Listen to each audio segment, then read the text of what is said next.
Good morning. This joint hearing of the Subcommittee on Cybersecurity, Information Technology, and Government Innovation and the Subcommittee on National Security, the Border, and Foreign Affairs will come to order. Good morning and welcome, everyone. Without objection, the Chair may declare recess at any time, and I recognize myself for the purpose of making an opening statement right now. Good morning and welcome to today's historic hearing, which I'm co-chairing with Mr. Grothman, whose subcommittee held an important hearing on this topic last year.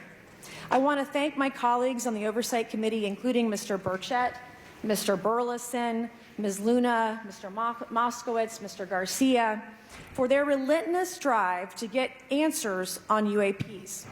They've been steadfast in demanding transparency on the sightings reported by military pilots and armed forces. Their commitment to digging for the truth is exactly what this country needs to cut through the secrecy surrounding this issue. And many high-ranking individuals in the military and intelligence communities believe UAPs demand greater attention, and thus the purpose for this hearing today. Former National Security Advisor H.R. McMaster said on Bill Maher's program that, quote, there are phenomena that have been witnessed by multiple people that are just inexplicable by the science available to us.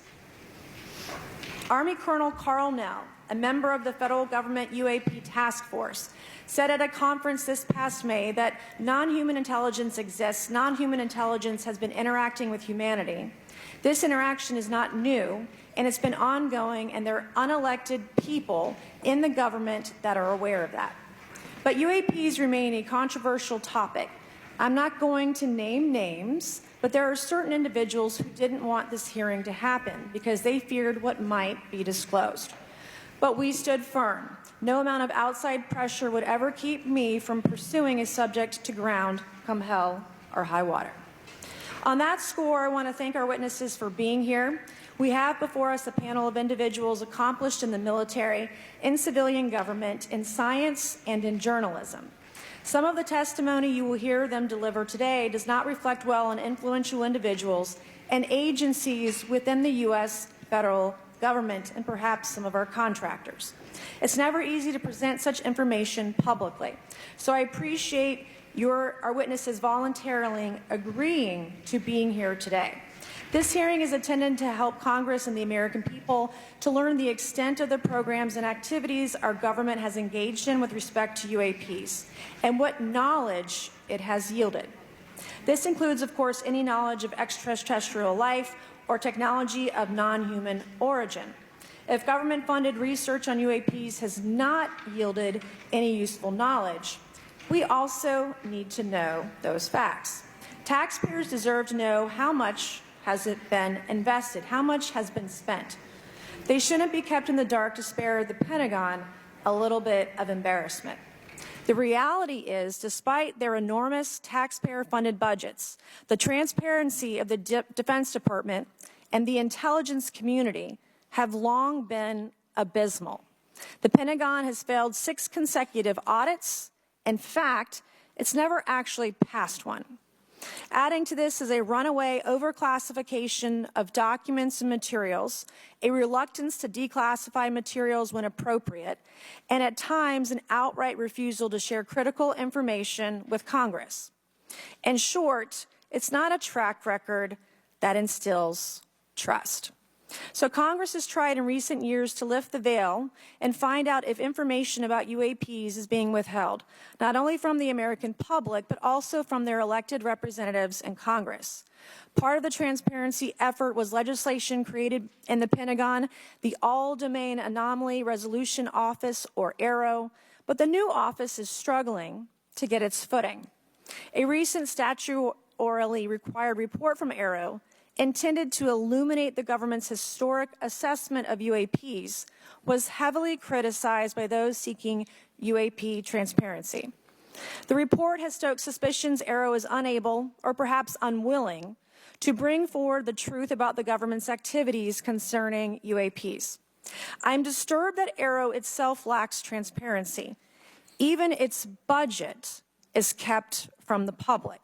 So if there is no there, then why are we spending money on it, and by how much?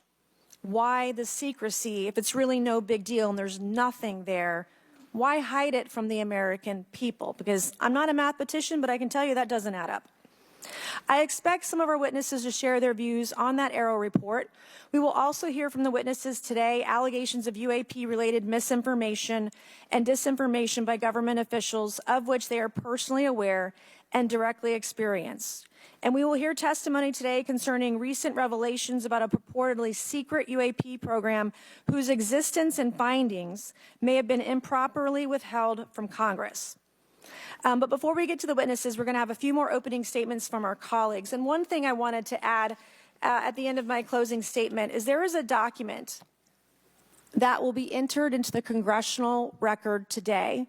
Mr. Tim Burchett from Tennessee has this document, and we just distributed it to every member up here on the dais of this document. But this is going to be the original document from the Pentagon about Immaculate Constellation that Michael Shellenberger delivered to Congress today. So thank you, Mr. Shellenberger, for this information. We are all reading it in real time now, and Mr. Burchett will enter it into the record. But 12 pages about this unacknowledged special access program that your government says does not exist. So with that, I would acknowledge my colleagues, Mr. Garcia. I want to say, first of all, to Mr. Connolly, who cannot be here today, the ranking member on my subcommittee on cybersecurity, I want to say that I was greatly saddened to hear about the recent news of Mr. Connolly's cancer diagnosis, and I want to convey to him and to all of our colleagues, we wish our very best to you and a full and speedy recovery. And with that, I would acknowledge Mr. Garcia for 5 minutes. Thank you. Thank you very much, Chairwoman. And I want to thank the Chairwoman and the Chairman both for their continued support and really treating this this discussion and these hearings in a way that's bipartisan. I think one thing that's very important for all of us that are interested in the conversation around UAPs is that this is an area that both Republicans and Democrats, where we may disagree in a lot of other spaces, this is an area where bipartisanship is really important. And in fact, I would add it's critical that we all continue to work together in a way that moves forward with the truth and important disclosure. So we're here to have a bipartisan and serious conversation, I believe, about our national security. We should always ground these conversations in facts, evidence, and the data in front of us. I want to note that we have our witnesses here. I want to thank you all for being here, and note that also amongst you have folks that have also served us in our military. And I know that for many of you this has been a difficult process, but I'm very grateful to have you with us today, and thank you for joining us. I also want to note that today's hearing builds on a quite, I think, also historic public hearing that we had many months ago that Mr. Grothman and others helped lead in this very same hearing room, where I believe we began a really important public conversation about UAPs. And so I want to thank him for that, and I especially want to thank Chairwoman Mays for her continued advocacy on this topic. I also want to start with some facts. We know that there are objects or phenomena observed in our airspace, as your witnesses will testify, and also possibly in our oceans. In many cases, we don't know what they are, and this is, of course, why we're discussing UAPs. Now, the All-Domain Anomaly Resolution Office, AARO, has reported hundreds of UAPs that remain, quote, uncharacterized and unattributed, and which, quote, appear to have demonstrated unusual flight characteristics or performance capabilities and require further analysis. This is our own AARO office. Now, we shouldn't prejudge what they might be. I'm certainly not going to. We need evidence. But what we are detecting things, and we know that we don't understand them, and this is worth investigating. Now, the American people have legitimate questions, and I believe it's critical that Congress should help address them. This is about the truth and science and facts. Now, transparency and faith in our institutions is vital in a good democracy. Now, I'm proud to say that this hearing will build on that important bipartisan work, and I want to thank everyone for being involved, including members of our committee. Now, in our last hearing in July, we heard testimony that a significant number of pilots of major airlines have witnessed UAPs as well, but have no real confidential way of reporting them to the government. We heard that commercial pilots who encounter UAPs may be hesitant to speak openly due to stigma or fear of retaliation. We also know that AARO has reported that, and I want to quote, that most reports still reflect a bias towards restricted military airspace, a result of reporting from military personnel and sensors present in such areas. And so the lack of ability for civilian pilots raises real safety concerns and limits our ability to understand UAPs. This is a particular piece of this conversation that I am very interested in. Now, our last hearing inspired us to introduce the Safe Airspace for Americans Act, joined by Chairman Grothwin, Chairwoman Mace, and a bipartisan group of co-sponsors. I see some of our leaders from Safe Airspace for Americans Act here, and that would create a safe reporting for UAP process, which we want to continue to do. Now, members of both parties and senior officials in multiple administrations have now taken an interest in this issue. Mainstream media, in many cases, are beginning to take more of an interest in this issue, and we should all be proud to carry that work and build confidence for the American people. I believe we can always be more transparent. To me, this hearing and others are simply about the truth and getting to the facts of what these UAPs actually are. It's very important that we show that Democrats and Republicans in Congress can work together to cut through misinformation and look for a serious and thoughtful way to have the discussion in public. Many of us have also called for additional public hearings to discuss UAPs. This should be a topic that continues on throughout the Congress so that we can gather more information, data, and work with the relevant agencies to gather more information. Finally, I just want to add that those that are here on this dais, many of us have participated also in classified briefings as well, and where we have also gained a lot of important, I think, and interesting information, at least I personally have. And so with that information, we want to continue today's hearing, and I thank all of our witnesses for being here. And with that, I'd like to yield back. Thank you, Mr. Garcia, and I'd now like to recognize Mr. Grothman for a 5-minute introduction. Thank you. Good morning. I'd like to thank our witnesses for being here one more time. This is a topic I've been interested in since 8th grade. I'd like to thank Ms. Mace for working with me on this topic and for making this a joint subcommittee hearing. Last year, the Subcommittee on National Security, the Border and Foreign Affairs held an historic hearing to understand the potential national security risk of unidentified anomalous phenomena, or UAPs. We heard from former Navy Commander David Fravor, who shared firsthand experience with a UAP he engaged while on duty in the Pacific. We learned from David Gresh, a former member of the intelligence community, who revealed the supposed existence of secret government programs hidden from congressional oversight. Additionally, former military pilot Ryan Graves informed us of the limited ways in which the military and commercial pilots can report UAP sightings. Since that last hearings, I've led several briefings with government agencies to deepen my understanding with these issues. First, the Department of Defense Inspector General's Office informed us that the Department of Defense does not have a streamlined process for service members to report UAP activity. Since then, the Joint Chiefs have implemented standards for UAP reporting across the services. The Intelligence Community Inspector General informed us that whistleblowers often fear retaliation for reporting mismanagement of highly sensitive government projects or information. Finally, AARO has expressed to the committee that, like any other federal government agency, it's faced challenges in its establishment, specifically in hiring staff to manage UAP historical records and coordinating with other federal agencies. While these agencies have been helpful to us in understanding the challenges that come from collecting UAP data, none of them have been able to substantiate the claims made at this hearing last year by David Grush. Despite our committee members endlessly questioning these agencies inside and outside of a SCIF. I hope our witnesses today will be able to provide evidence and content that is worthwhile to our pursuits of eliminating government waste and increasing transparency. To help alleviate some of the roadblocks, I'm supportive of measures that were included in last year's National Defense Authorization Act to increase transparency and improve record-keeping measures when it comes to UAPs. But I believe there's still more work to go. I co-led the Safe Airspace for Americans Act with Ranking Member Garcia, which requires the Federal Aviation Administration to develop procedures to collect UAP data from civilian aviators. I look forward to working with members of Congress to see that this legislation and other UAP legislation crosses the finish line. I'm deeply alarmed by the reporting of the massive drone swarm that flew over Langley Air Force Base in Virginia last December. Langley is the home of the 1st Fighter Wing, which maintains half of the F-22s in the U.S. Air Force inventory. Reports of this incident indicate these drones were roughly 20 feet long, flying more than 100 miles an hour at an altitude of over 3,000 feet. Yet the origin of these drones and their operators remains a mystery. This incident and other sightings near sensitive military installations highlights the complexity of the UAP challenge facing our intelligence, defense, and homeland security committees.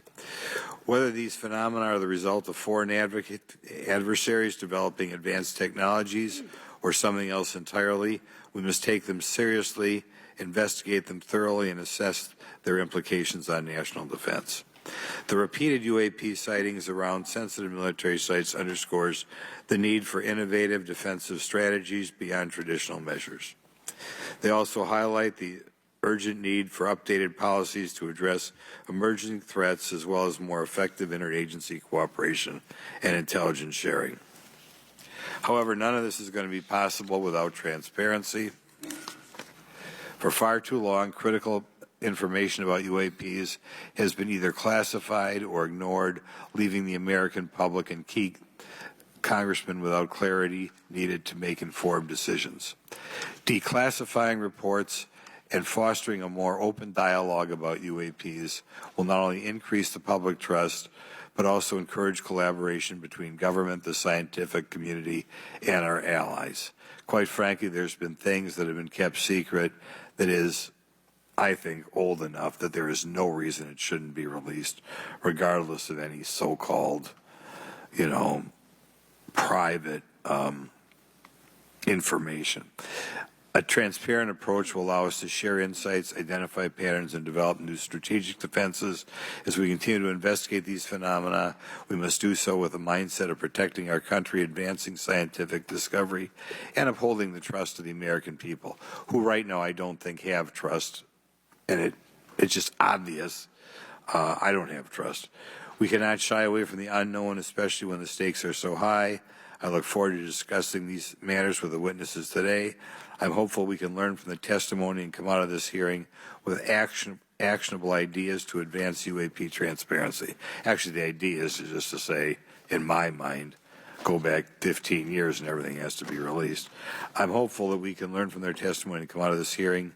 And with that, I yield back. Thank you. I will now recognize Mr. Moskowitz for a 5-minute introduction. Thank you, Chairwoman. Good morning, everyone. I first want to thank the chairs and ranking members for holding the hearing today on this topic and, again, having a second hearing. I want to thank the witnesses for coming forward today to share your expertise on UAPs and the need to build trust through transparency. But first, I want to mention, you might be wondering why Chairman Comer has allowed me to be a ranking member today, but it's really only because our dear friend Jerry Connolly is not here. As Chairwoman Mace mentioned, he was diagnosed with esophageal cancer, and all of us on this committee know know Jerry, and he's a fighter, and we're praying for him and hoping for his speedy recovery. So today's hearing marks this committee's second meeting dedicated to UAP transparency.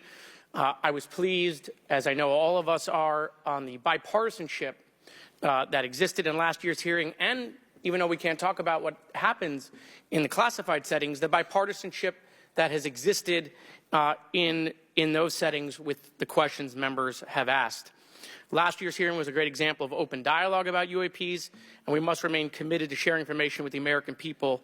And I think you see that commitment based on the people here and the commitment across the political spectrum. I personally have worked with multiple members of this committee, but I want to particularly thank Congressmen Burchett, Mace, Luna, and Garcia for working on bipartisan pieces of legislation. In recent years, Congress has taken numerous bipartisan steps towards greater transparency. In 2022, in the NDAA, we created the All-Domain Anomaly Resolution Office to investigate unidentified flying objects. Following Aero, along with ODNI, released an unclassified report on UAP sightings. Of the 366 sightings included in the report, 171 remain uncharacterized, with some of these appearing to have demonstrated unusual flight characteristics or performance capabilities. That's a nice way of saying we don't want to tell you what they are. In March, Aero revealed a report on the historical record of U.S. government involvement with UAPs, which covered investigatory efforts going back from 1945 to the present day. Earlier this year, I joined Congressman Burchett to introduce the UAP Transparency Act, which would require the declassification of all documents related to UAPs with many other members of this committee. In fiscal year 2024, the NDAA required the National Archives and Records Administration to establish the Unidentified Anomalous Phenomena Records Collection. This collection will include digital copies of all unidentified UAP records that can be publicly disclosed. This commitment in transparency is vitally important, and unnecessary overclassification has led to a void of information, which has allowed theories over the decades to foster. When the American people and members of Congress ask, are reports of UAPs credible, we're met with stonewalling. We're met with responses of I can't tell you, and in fact, we're met with people not wanting us to have hearings. We're met with people not wanting us to ask you questions. In fact, many of us were told not to ask some of you certain questions on certain topics. In a time of heightened distrust of our government institutions, I believe more transparency is not only needed but is possible. And obviously we can respect national security limits, but we also have to provide our constituents with the information and oversight that they have tasked us for. As part of this, government agencies must maintain open lines of communication with members of Congress. And there are regular questions that Americans have. What are UAPs? Are they real? Are they ours? How has this technology been developed? How do they get funded? Right? And now we've seen this has gone from a long time ago where you could discredit people because it's some guy living in a Winnebago. You're able to see people now, these are pilots, these are military, these are folks with serious backgrounds. This has changed the face of this because now we have video. People will have questions. We know there are advanced technology programs. Almost 15 years ago, one of those came out of Area 51 to go after Osama bin Laden. And the only reason we know about that is because one of those helicopters was downed. Americans have questions about whistleblowers who have come forward to talk about retribution. And so I want to thank everyone for being involved today on trying to get more transparency. This has been bipartisan, bicameral, and as we get into a new administration, the President-elect has talked about opportunities to declassify information on UAPs, and I hope he lives up to that promise. And with that, I yield back. Okay, thank you, Mr. Moskowitz. And I would now, committee staff asked me to go ahead and I will do it, to enter into the congressional record this 12-page document that Michael Shellenberger brought today that describes the Immaculate Constellation government program. So we will do that now. Every member up here has a copy of it. The first section talks about the unacknowledged special access program called Immaculate Constellation, and the second section about USG imagery intelligence. And Representative Luna just told me if I say Immaculate Constellation, I'll be on some list, maybe a FISA warrant. So come at me, bro, I guess. But without objection, entered in the record. All right, so next we will introduce our witnesses for today's hearing. Thank you so much for being here. Our first witness is retired Rear Admiral Tim Gallaudet, who retired from the U.S. Navy and is now the Chief Executive Officer at Ocean STL Consulting. Our second witness is Mr. Lou Elizondo, a former Department of Defense official and author of a recent bestseller book about UAPs. Our third witness is Mr. Michael Shellenberger, founder of the newsletter Public and author of a recent journalistic piece about special access programs, including one widely identified as Immaculate Constellation. I swear the staff wants me on a list. Okay. And our last witness today is Mr. Michael Gold, a former NASA official who is also a member of the NASA UAP Independent Study Team. Welcome, everyone. We are pleased to have you today. Pursuant to Committee Rule 9G, the witnesses will please stand and raise your right hands. This is where it gets real. Do you solemnly swear to affirm that the testimony that you are about to give is the truth, the whole truth, and nothing but the truth, so help you God? Let the record show that the witnesses all answered in the affirmative. We appreciate all of you being here today and look forward to your testimony. Let me remind the witnesses that we have read your written statements and they will appear in full in the hearing record. You guys may be seated. Please limit your oral statements to 5 minutes. As a reminder, please press the button in front of you so the microphone is turned on so that everyone in the room, members included, can hear you. When you begin to speak, the light in front of you will turn green. After 4 minutes, the light will turn yellow. When the red light comes on, your 5 minutes has expired, and we would ask that you please wrap it up. So I will first recognize Rear Admiral Gallaudet to please begin your opening remarks. Thank you, Chairwoman Mace, Chairman Grothman, Ranking Members Connolly and Garcia, and members of the committee. Thank you for this opportunity to testify today regarding Unidentified Anomalous Phenomena, or UAP. Confirmation that UAPs are real came to me in January of 2015 when I was serving as the commander of the Navy Meteorology and Oceanography Command. At the time, my personnel were participating in a pre-deployment naval exercise off the U.S. East Coast. It included the USS Theodore Roosevelt Carrier Strike Group, and this exercise was overseen by the United States Fleet Forces Command, led by a 4-star admiral who at the time was also my superior officer.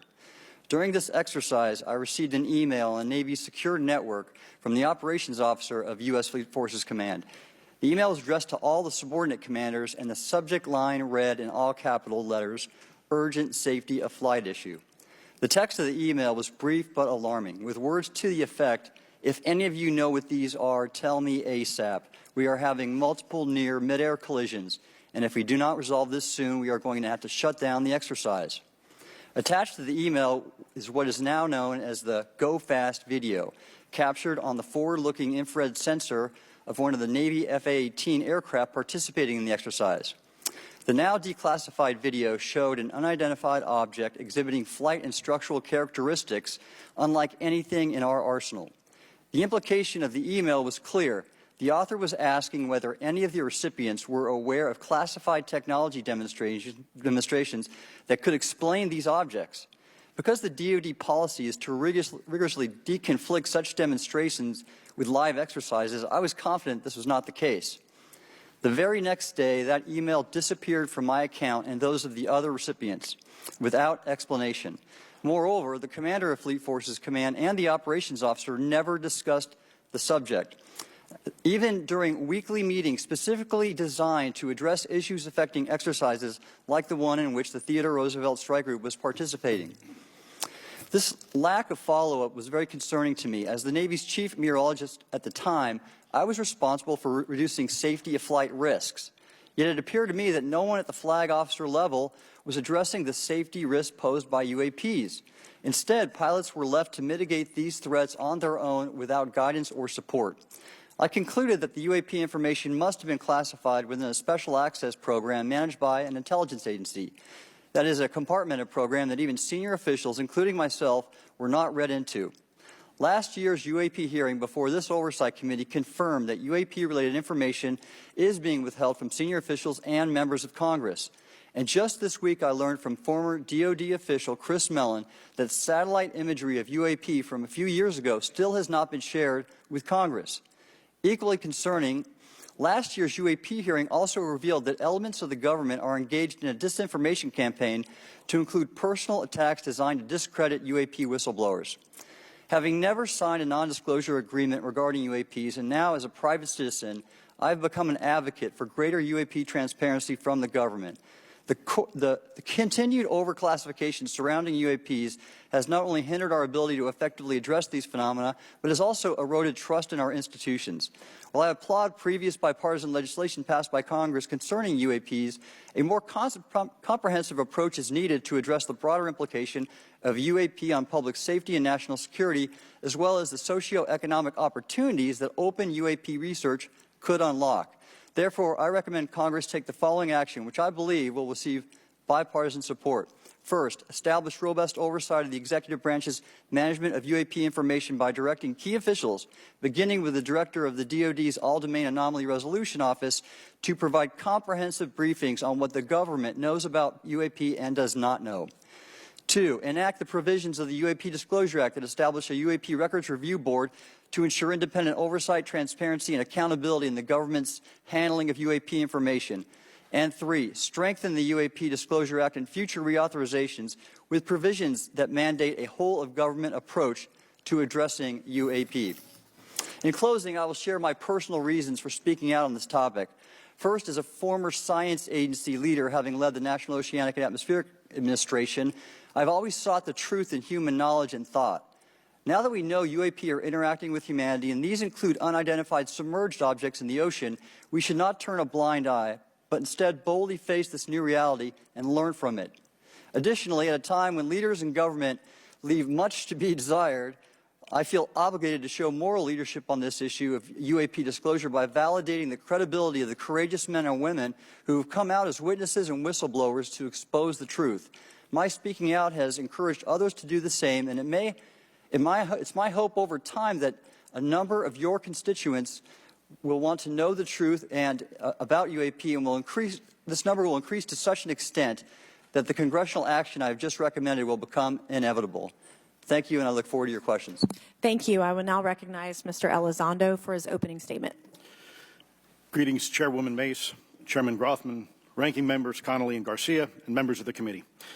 It is my honor and privilege to testify before you on the issue of unidentified anomalous phenomenon, formerly known as UFOs.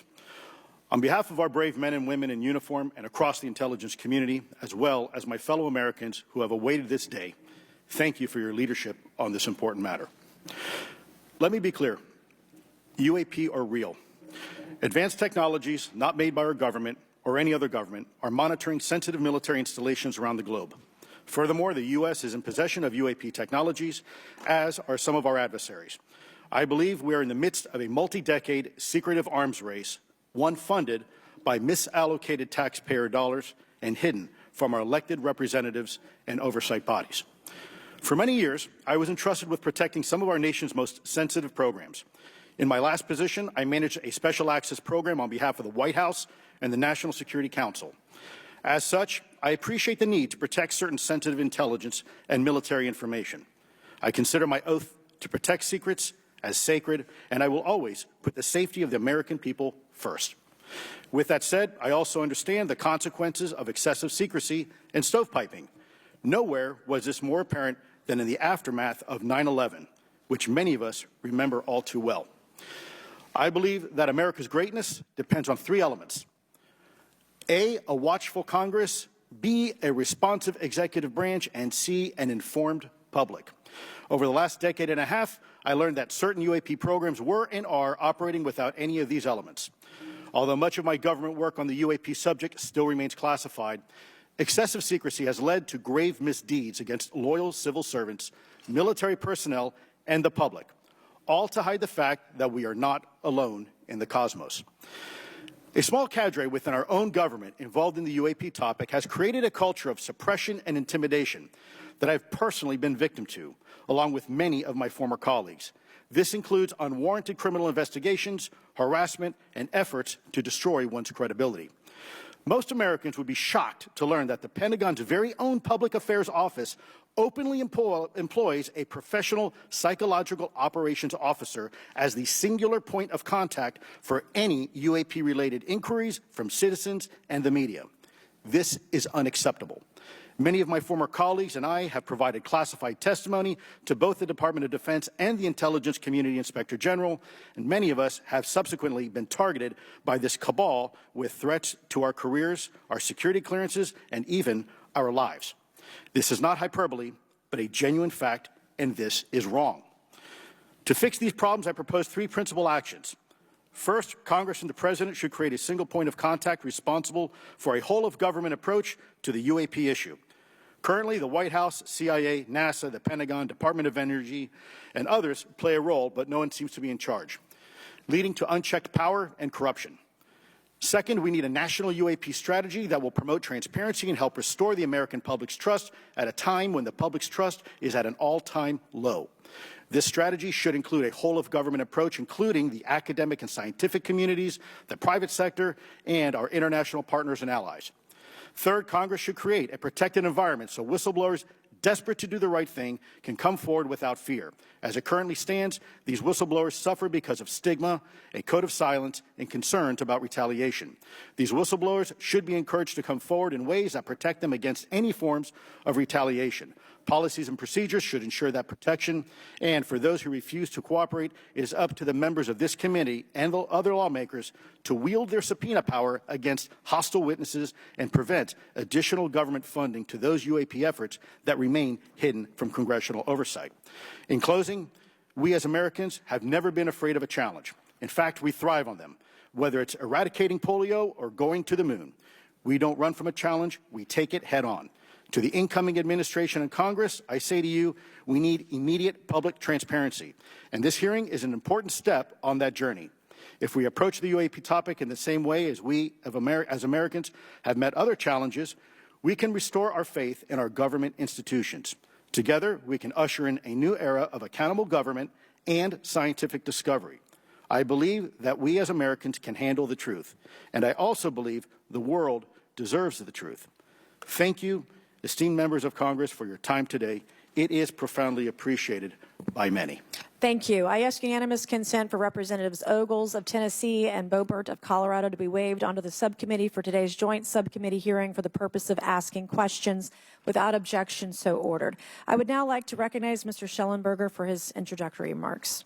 Chairwoman Mace, Chairman Grothman, Ranking Member Connolly, Ranking Member Garcia, members of the subcommittees, thank you for inviting my testimony. One of Congress's most important responsibilities is oversight of the executive branch in general and the military and intelligence community in particular. Unfortunately, there is a growing body of evidence that the U.S. government is not being transparent about what it knows about unidentified anomalous phenomena, and that elements within the military and the IC are in violation of their constitutional duty to notify Congress of their operations. President-elect Donald Trump and former President Barack Obama have both said that the government has information about UAPs that it has not released.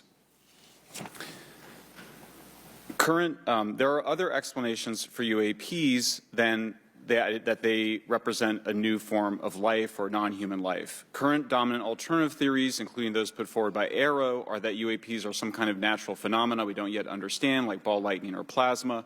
They could also be part of some new U.S. or foreign government weapons programs, such as drones, aircraft, balloons, CGI, hoaxes, or birds. Whatever UAPs are, Congress must be informed, as must the people of the United States. We have a right to know what UAPs are, no matter what they are. However, we now have existing and former U.S. government officials who have told Congress that AARO and the Pentagon have broken the law by not revealing a significant body of information about UAPs, including military intelligence databases that have evidence of their existence as physical craft. One of those individuals is a current or former U.S. government official acting as a UAP whistleblower.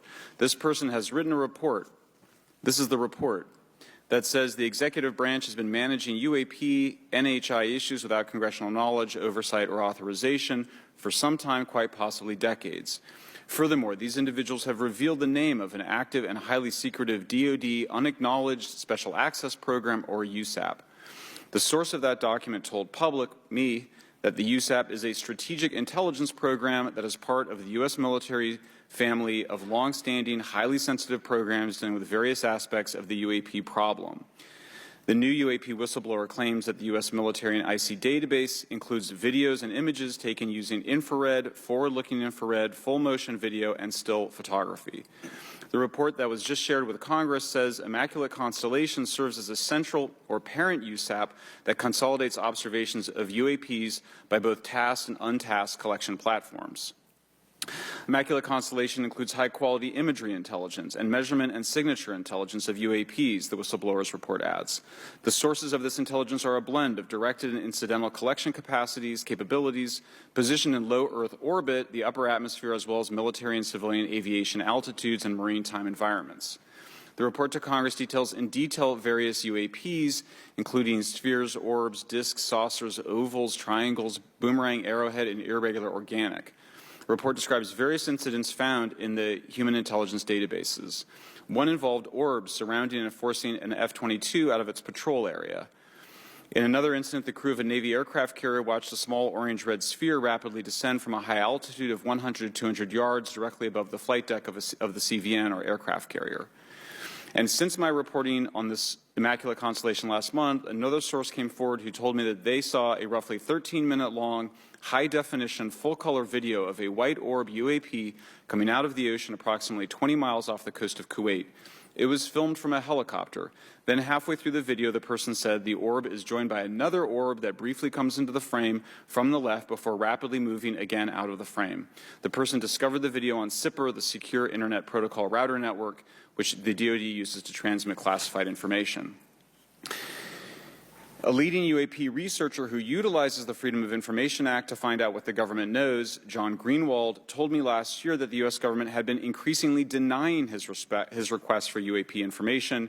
He has been doing FOIA requests for 27 years and has an archive of 3 million pages. The government has for decades denied any interest in UFOs, he told me, but the documents that he has assembled show that behind the scenes it was a completely different story. Contrary to the hopes of many advocates of transparency, the government has been restricting more information since the leak of 3 UAP videos in 2017. The DoD organization AARO has been labeling many documents with a B7 exemption, which Greenwald says does not make any sense. They're stating that anything AARO does is involved in law enforcement investigation, which allows AARO to not release it. Greenwald says that the DoD has denied the existence of a UAP and ATIP-related records on multiple occasions, only to acknowledge them after an appeal was filed. He added that the Naval Air Systems Command in March 2022 stated they found no additional UAP videos. It seemed strange that they had 3 and only those 3, but other requests had been filed by the Black Vault, that's John Greenwald's group, to seek out more places UAPs might be hiding. Then in September 2022, the Navy admitted that the UAP-related videos and photographs existed, but denied the request in full for their release, saying that the requested videos contain sensitive information that are classified and exempt from disclosure. The DoD will deny things on a Monday and then admit to it on a Friday, said Greenwald. He said the government can and does release videos that protect secret methods of capturing it. They fall back on the sensitive platform excuse a lot, he said. However, the on-screen information can be blurred and scrubbed. The metadata can be removed. I'll show you this example here. This is a presentation from the UATP task force.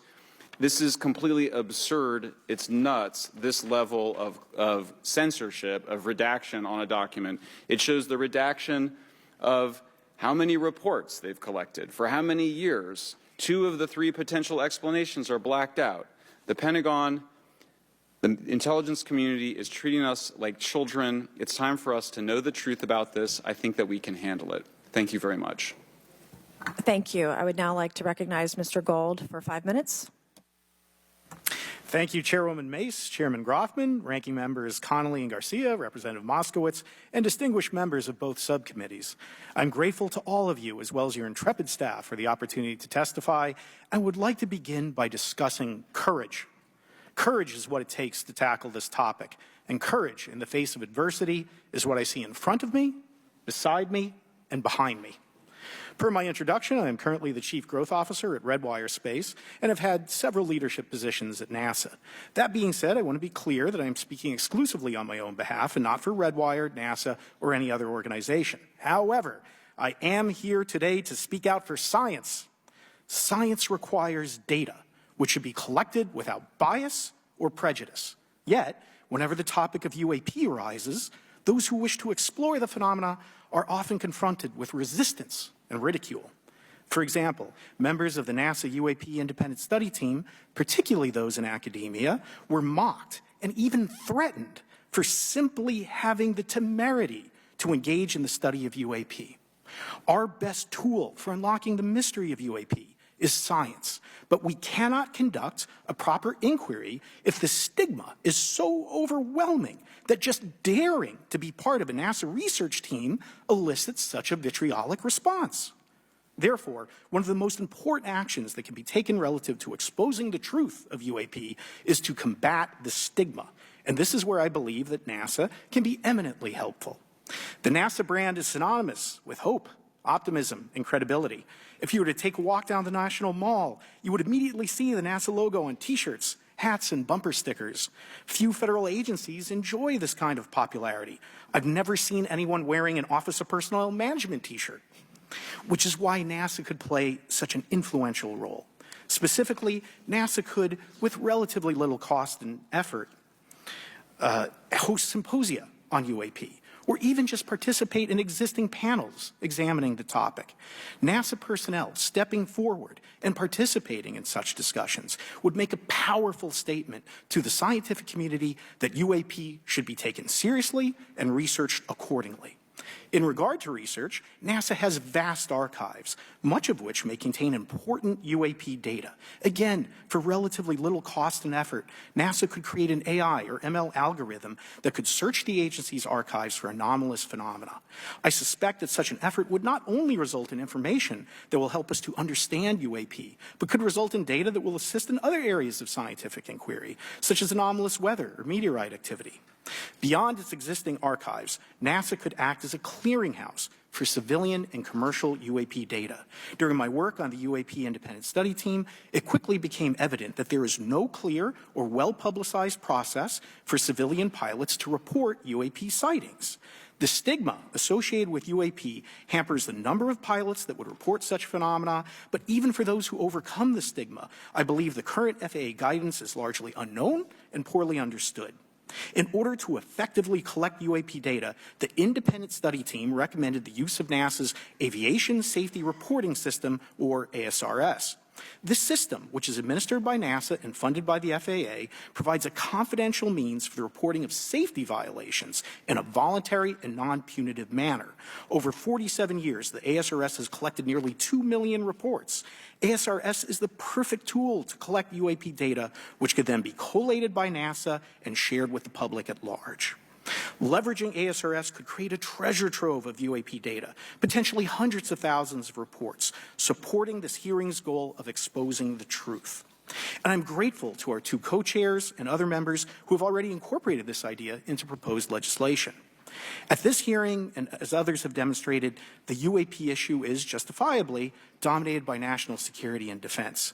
However, I would urge the subcommittees to keep in mind the numerous ways that NASA and the FAA, as well as commercial activities in the air, in space, and in the water, can generate a massive amount of invaluable data on anomalous phenomena. I cannot help but be excited by the potential for such an endeavor, since scientific discovery is driven by anomalies. It's the existence and study of anomalies that led to the theory of relativity, quantum mechanics, and nearly all of humanity's scientific breakthroughs. This is why the study of UAPs should be embraced, since whatever is occurring, the chance to garner new knowledge should never be ignored. We must be thorough in collecting information, fearless in making conclusions, and open to following the data, no matter how mundane or extraordinary the results may be. I began this testimony by praising the Joint Subcommittee members for their courage, and I will end by echoing that sentiment. As the saying goes, the truth is out there. We just need to be bold enough and brave enough to face it. Thank you. Thank you. Thank you all. I will now recognize myself for 5 minutes of questioning. I have a lot of questions, and I have a lot of witnesses. So I would just ask if it's yes or no to please just tell me yes or no. If it requires more than that, be very succinct, because I would like to go down the line and ask as many questions as possible. So for the Admiral this morning first, former DOD official Chris Mellon reached out to you about satellite imagery from 2017 that depicts a UAP. What were the dates in 2017 when this occurred? I can't share with you the details, ma'am, but I can do it in a closed setting, and I can also tell you the agency that wrote a report on it. Okay, so who has the imagery? I can tell you that in a closed setting. Can you describe what was depicted in the satellite imagery? Just a description. It was a UAP, ma'am. That's it? No other description? The term that the analysts used, they called it the button. It was a disc-shaped object. Okay, where was it? I can't tell you that, ma'am. Okay. All right. Okay, Mr. Elizondo, you state in your testimony that, quote, advanced technologies not by our government or any other government are monitoring sensitive military installations around the globe, end quote. If these technologies are not made by any government, who's making them? Private companies, or are you implying they are crafted by a non-human intelligence? Well, ma'am, that's precisely why we're here. The problem is that, temporally speaking, over decades, not just the last 10 years, to put this in perspective, Are these private companies you're implying, or is this non-human intelligence? It may be both. Okay. When it comes to Blue Force Technologies, I would not be able to discuss Okay. that. Are you read into secret UAP crash retrieval programs? We would have to have a conversation in a closed session, ma'am. I signed documentation 3 years ago that restricts my ability to discuss specifically crash retrievals. I submitted for my book through the DOPSR process, which took a year for it to be reviewed. And what is in the book is what I was told I'm allowed to talk about. Has the government conducted secret UAP crash retrieval programs, yes or no? Yes. Okay, were they designed to identify and reverse engineer alien craft, yes or no? Yes. Does the U.S. government have any reverse, okay, we already answered that question about retrieval programs. Do any U.S. contractors have the same? I would prefer to address that in a closed session, ma'am. Okay. In your book, you mentioned government employees who've been injured by UAPs, placed on leave, and receiving government compensation for their injuries. Is that correct? That is correct. How can the government deny we have recovered craft if they're paying people because they've been injured by recovered craft? Ma'am, that's a great question. That's why I think we're here again, because I've seen the documentation by the U.S. government for several of these individuals who have sustained injuries as a result of a UAP incident. It's a crazy idea, right? The hypocrisy and the logic. Okay, Mr. Shellenberger, I'm going to say it again to be very clear. Immaculate Constellation. What's its mission and how are they funded? Its mission is to, as I stated, its mission is to, it's an unacknowledged special access program. Its mission is to document UAPs. Okay, and do you, for your story and your report, do you have more than one credible source? I do. Sourcing, okay. I do. And then why do you believe your sources to be credible? How do you judge the veracity of the documentation you've been provided about this program? I checked the sources, and they are who they say they are. They are current or former government officials. Mm-hmm. I wanted to also add that I did not specify that they were Defense Department employees. I didn't specify the agency nor the gender. Would they have included non-government employees, people that aren't employed by the government? These are, I'm comfortable saying that these are government or previously government employees. Any of them currently employed by a private contractor or private contractors? I'd rather not say. Okay. What's the key takeaway, just a few seconds, about the Immaculate Constellation document you provided us today? I think that what the American people need to know is that the U.S. military and intelligence community are sitting on a huge amount of visual and other information, still photos, video photos, other sensor information, and they have for a very long time. And it's not those fuzzy photos and videos that we've been given. There's very clear high res, high resolution. How many visuals, graphics, videos, photos? I mean, I've been told hundreds, maybe thousands. I mean, I also wanted to say, because there was some conversation around concern around the revealing of these materials, revealing the source collections, but some of these are shot from helicopters using normal videos of oceans. I just think that's absurd that somehow you're going to be revealing some secret U.S. technology by revealing that you've photographed orbs off the coast of Kuwait. Okay, thank you. I have 8 seconds. Mr. Gold, did the NASA independent study team get briefed on what you call OSAP? Very quickly. I flagged the Advanced Aerospace Weapons System Application Program to our chair and our DFO. We did not get briefed, but I believe it is definitely worth looking into. That was probably the largest UAP review effort ever, and I think produced a lot of interest data, including revealing Nimitz. I don't know if my fellow witness Lou might want to. He did yeoman's work on it. Might want to comment. Okay. All right. I'm going to turn to Mr. Moskowitz, who will be recognized for 5 minutes of questioning. Thank you, Madam Chairwoman. So, Mr. Gold, you gave a whole diatribe for a couple of minutes about UAPs, science, data collection, stigma. A lot of non-believers in all of this would just ask a very simple question. Why? Why is it so hard? Right? Like, why are people, anytime they ask, why are they always thwarted? Why are they always judged? Why is they always have misinformation spread? Why is there always retribution? Why is it always met with an ear? What's the why? If it doesn't exist, why is it such a problem? I think if you go through the history of science, Representative, it is always difficult for breakthroughs and new information, regardless of whether it's UAP or any other kind of discovery. And in science, we're supposed to be open, but when you break with the orthodoxy of what's believed, whether it's Galileo saying that the Earth doesn't rotate or the Earth rotates around the sun or the sun doesn't rotate around the Earth, it's always challenging for new beliefs. And the more extraordinary those discoveries, the more extraordinary those new beliefs, it's very difficult. So I think this is natural. There's natural conservatism that when it comes to science, but this issue in particular has been very difficult where, again, even to attempt to study it becomes problematic. But every hearing like this, every news report, every video, documentaries. I was privileged to be a part of something Dan Fair is putting together. I think many of us have interviewed for it, documentary over 30 different government officials. Every brick in the wall will help get us closer to getting to the truth. I appreciate that. Mr. Elizondo, did I have that correct? Sir. I'm a recovering lawyer, so I'm going to put my hat on for a second. You said you signed a document. Love that. Who gave that to you? The U.S. government, sir. Okay, you have a copy of it? It is stored in a SCIF right now. I do not have possession of it. The U.S. government does. What department of the U.S. government gave you this document? I will say the Department of Defense. Unfortunately, I can't say in this forum much more than that. You specifically said the document said you can't talk about crash retrieval. Well, you know, you can't talk about Fight Club if there's no Fight Club. Correct. Okay, I'm just making an observation. Yes, sir. So that document that you signed, that you said exists, specifically said you can't talk about crash retrieval.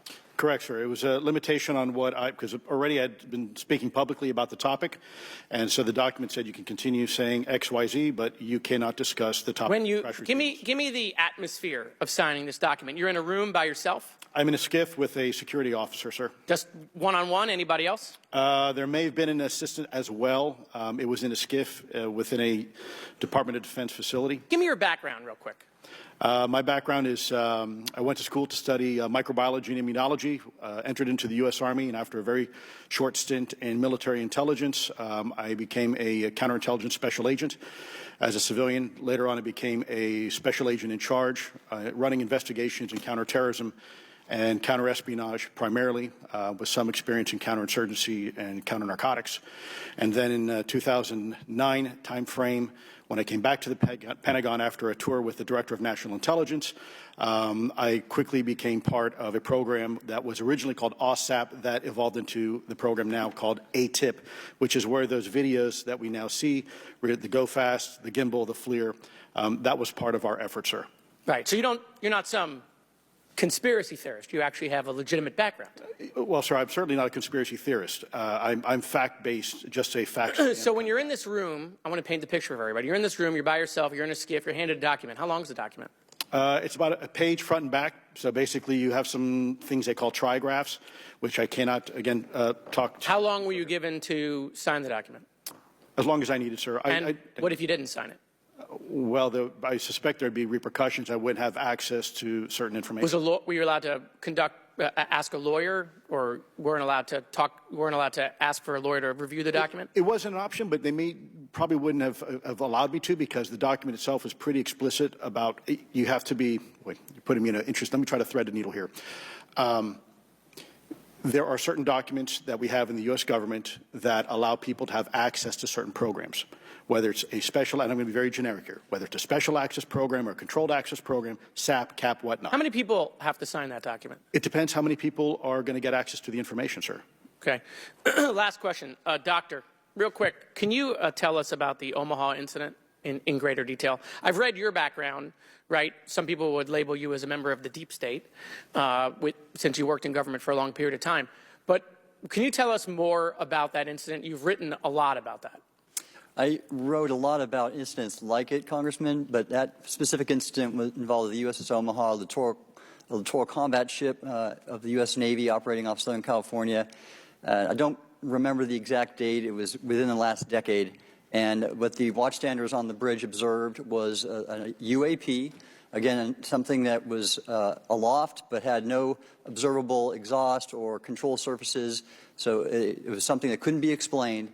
And then they saw it enter the water from the atmosphere and going through the air-sea interface, and so thus exhibiting transmedium travel. Thank you. I yield back. Thank you. I'll now recognize Mr. Grothman for 5 minutes of questioning. Yeah, we'll start with Mr. Gallaudet. During a previous UAP hearing, Navy Commander David Fravor discussed the TikTok object engaged in 2004. Are you familiar with the incident, the TikTok incident? Yes, sir. And that's almost 20 years ago, right? Yes, sir. It's been said there are more videos, documents, and reports related to this incident. Do you believe the information regarding the TikTok incident should be available to all members of Congress? And in your expertise, what reason would the Department of Defense possibly have for not releasing information that's over 20 years old?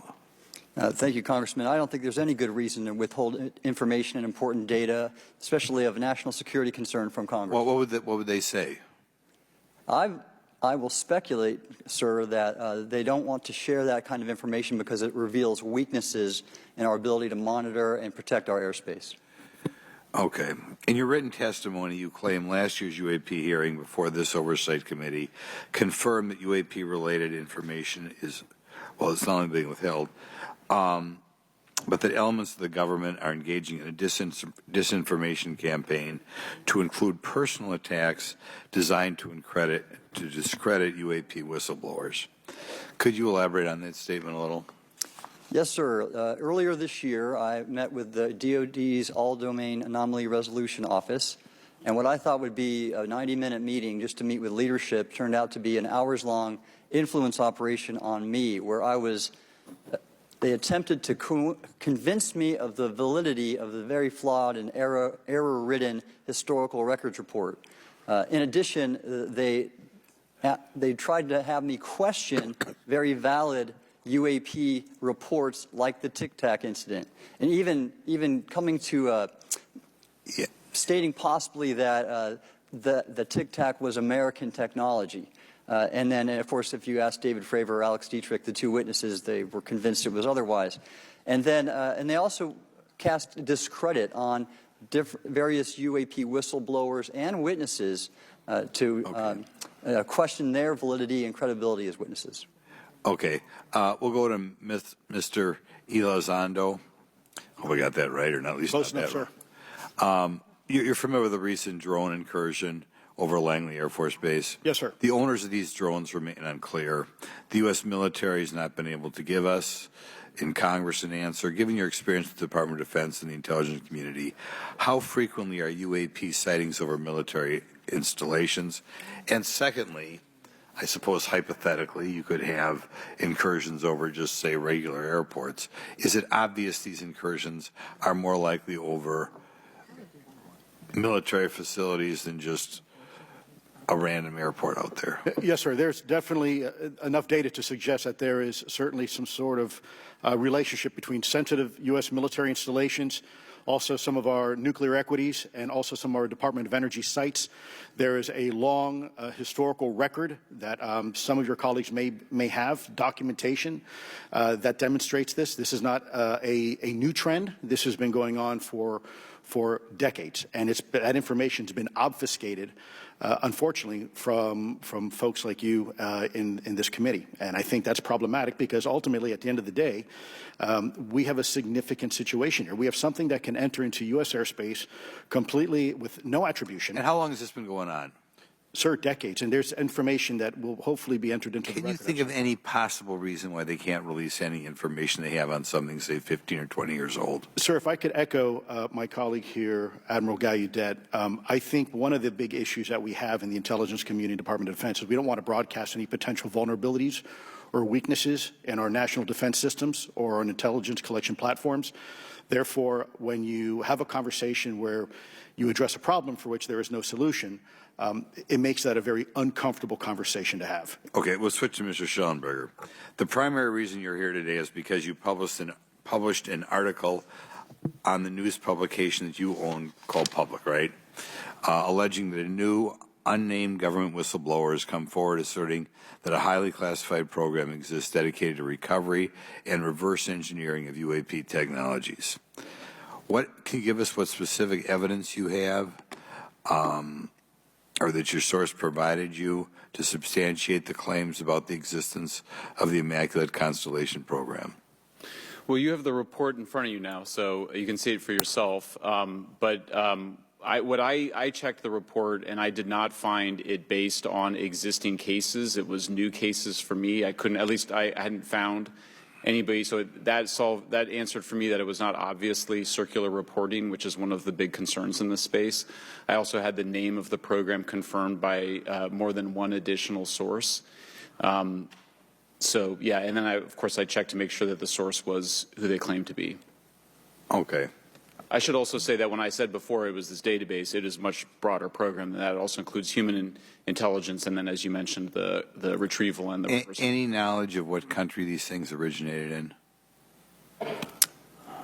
No, I have no idea. Okay. Okay, I will now recognize Mr. Burchett for 5 minutes of questions.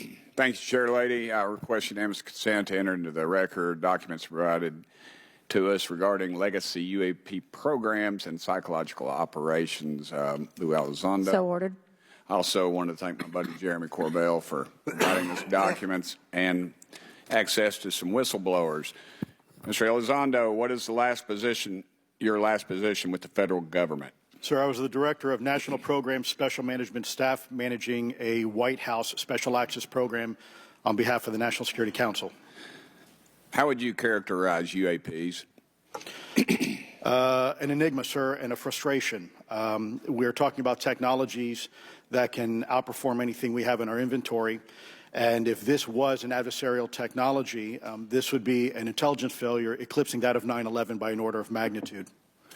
Are there classified Department of Defense materials related to UAPs that you believe could be safely disclosed to the public without compromising national security? Yes, sir, I do. I would never, ever try to endorse providing some sort of information that could compromise what we call a blue force technology or capability. But I do believe there's a lot of information regarding this topic, and I've been very vocal about it, that should be shared not only with the public, but most importantly, with members of Congress. Are you familiar with my friend David Grush? Absolutely, sir. I had the privilege and honor of working with him myself several years ago at U.S. Space Force. Last year, as you know, he testified that the U.S. has run a multi-decade UAP crash retrieval and reverse engineering program. Would you agree with that? Yes, sir. Are there UAP programs operating without proper congressional oversight? 100%. What are they? Unfortunately, sir, I would have to have that conversation in a closed session. I know you said that, and a lot of people are frustrated with those kind of answers, but we're asking those kind of questions so you all know what the heck we're up against. You also mentioned in your opening statement that the Pentagon's Public Affairs Office employs a psychological operations officer as the singular point of contact for UAP-related inquiries. Why the heck would they do that? Sir, that's a great question. I would ask the Pentagon. There's a long history here of that individual providing misleading and false information to the public through various news outlets and media outlets in order to discredit this topic. I've personally been victim to it. We have the documentation to substantiate where this information has been absolutely inaccurate, that has been provided time and time again, and it turns out that that individual was also working with former leadership of AARO at the time as well.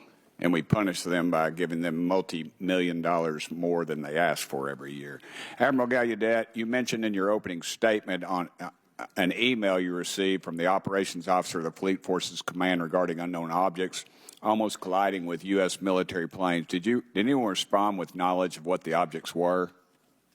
I received no response, sir. Did the exercise get canceled? The exercise did not get canceled. Why do you think the commander of Fleet Forces operations officer never discussed the incident again? Sir, I'm speculating because I didn't have an exchange with him, but I believed it to be part of a special access program, the information and the video, which we have known now it was, and he realized he couldn't share that openly with the recipients of the email, and therefore the email was pulled from everybody's account. Again, tell us what happened to the email from the commander of Fleet Forces. The day after I received it, and all the other recipients received it, which were all the subordinate commanders of U.S. Fleet Forces, so 1- and 2-star admirals, including strike group commanders, the email was wiped or deleted from our accounts, Okay. and then no one talked about it. All right. Have you specifically had any experience with submersible objects? Sir, I've no personal experience, but I've had witnesses on submarines come to me and say they've seen on sonar data. Correct. Okay. How would you characterize those, and how do they move? The one instance that was revealed to me was in the 80s on a nuclear-powered submarine, a ballistic missile submarine, that the object exhibited the characteristics of a Russian torpedo in terms of its speed of movement and closing rate with the submarine, and then it slowed and followed the submarine slowly in its wake for a period of minutes, and then rapidly exited the scene. And nothing that we know of and technology-wise could replicate that. And the speed of these objects was faster than anything that we have or anybody else has that would be manned. Is that correct? It was on the order Underwater. of a torpedo. So Yes, sir. Yes, sir. But as it exited, Well, I don't exactly know how fast a torpedo is, but I expect it does better than my old outboard Scott Atwater, so I'll take that as a yes. Yes, okay. Have you experienced any experience with the All-Domain Anomaly Resolution Office, AARO? Yes, Congressman, as I mentioned previously, I have met with them. Okay. You heard Mr. Elizondo describe psychological operations for those contacting the Department of Defense about UAPs. You mentioned a similar influence operation by AARO. Why are federal agencies invested in running information operations about UAPs if they do not exist? Yes, sir. But I'll make a statement on AARO's behalf. They have new leadership. The office has reached out to me to meet again, and I take that as a good faith effort, and we'll see where that goes. Thank you, Chair Lady. I've run over. Thank you. Thank you, Mr. Tennessee. I would now like to recognize Mr. Higgins. You're the king of Tennessee.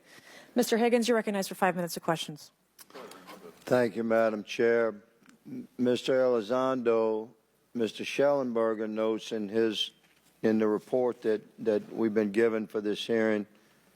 I believe, Mr. Shellenberger, let me shift you, are the author of this report. I'm sorry, sir. I'm not the author. Mr. Shellenberger, were you the author of this report? There's No, I was no name not. on it. No. Do you know the author? I do. You do. And how would you estimate that madam or gentleman, the author? The person is a current or former U.S. government employee. And it states here that this is the public version of the author's report. Yes. So where might one find the non-public version of the author's report? I don't know the answer to that. Would that be with the Department of Defense? I don't know.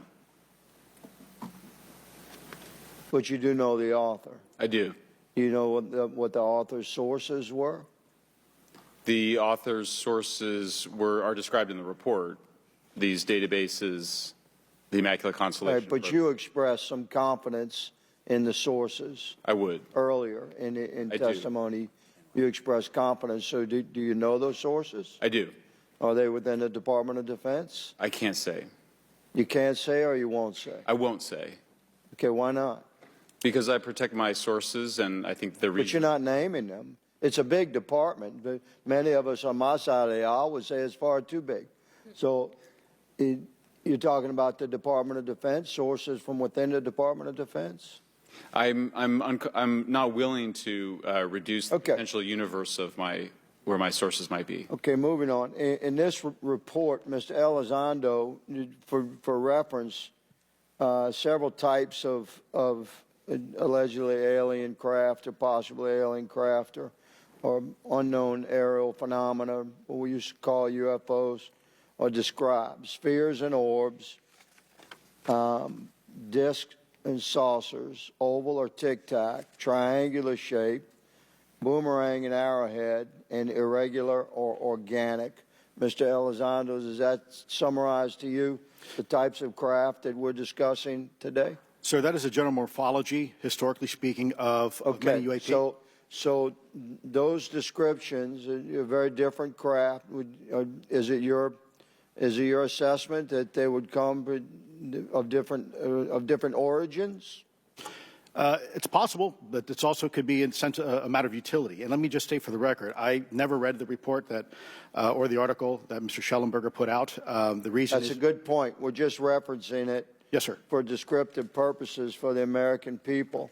Mr. Shellenberger, in this report, it's striking to me that regarding the descriptions of experiences with these various craft, several of them include biological effects and several do not. Are you familiar with what I'm talking about? Yes. Okay, so spheres and orbs, triangular craft, and irregular or organic craft include some descriptions of biological effects, including feelings of unease, electronic device malfunctions, long-term psychological effects such as anxiety or insomnia have been noted, feeling of being watched, a shared awareness with the triangle craft, and under the irregular and organic craft, biological effects include physical sensations of warmth or cold and unexplained smells and psychological distress. So these are very specific descriptions of the reactions of human beings, which allegedly have been noted from a study here, a report. Did all of those experiences would have been described by the sources that the author used?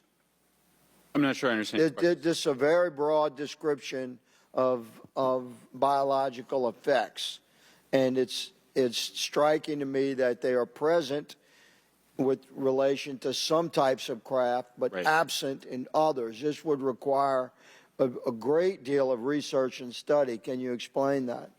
My understanding is that this is the database is very large. It includes both the images, the videos, the still images, as well as the human intelligence, the reports, the raw data from individuals having these experiences. So in answer to your question, yeah, I mean, I think we're looking at a very large amount of data collected over many decades. And that data is held by the Department of Defense?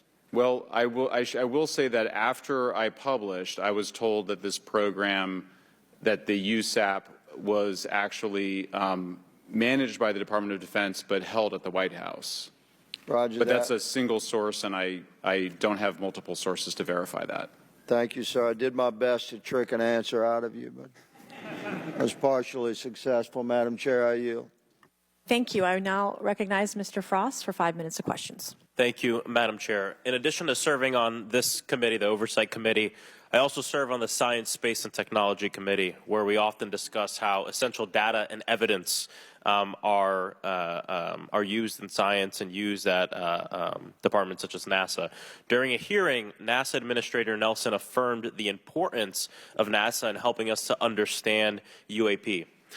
Mr. Gold, if the government doesn't have the data it needs on UAP because, say, someone who saw something is concerned about stigma, public backlash, et cetera, or maybe there's just not good systems in place, how are we supposed to ultimately figure out what's going on?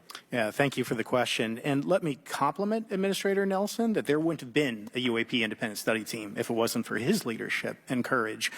We're talking about data and where we can get data from. As I described, NASA has whole archives of data, much of which I believe will likely have information that will help inform UAP. We need only look.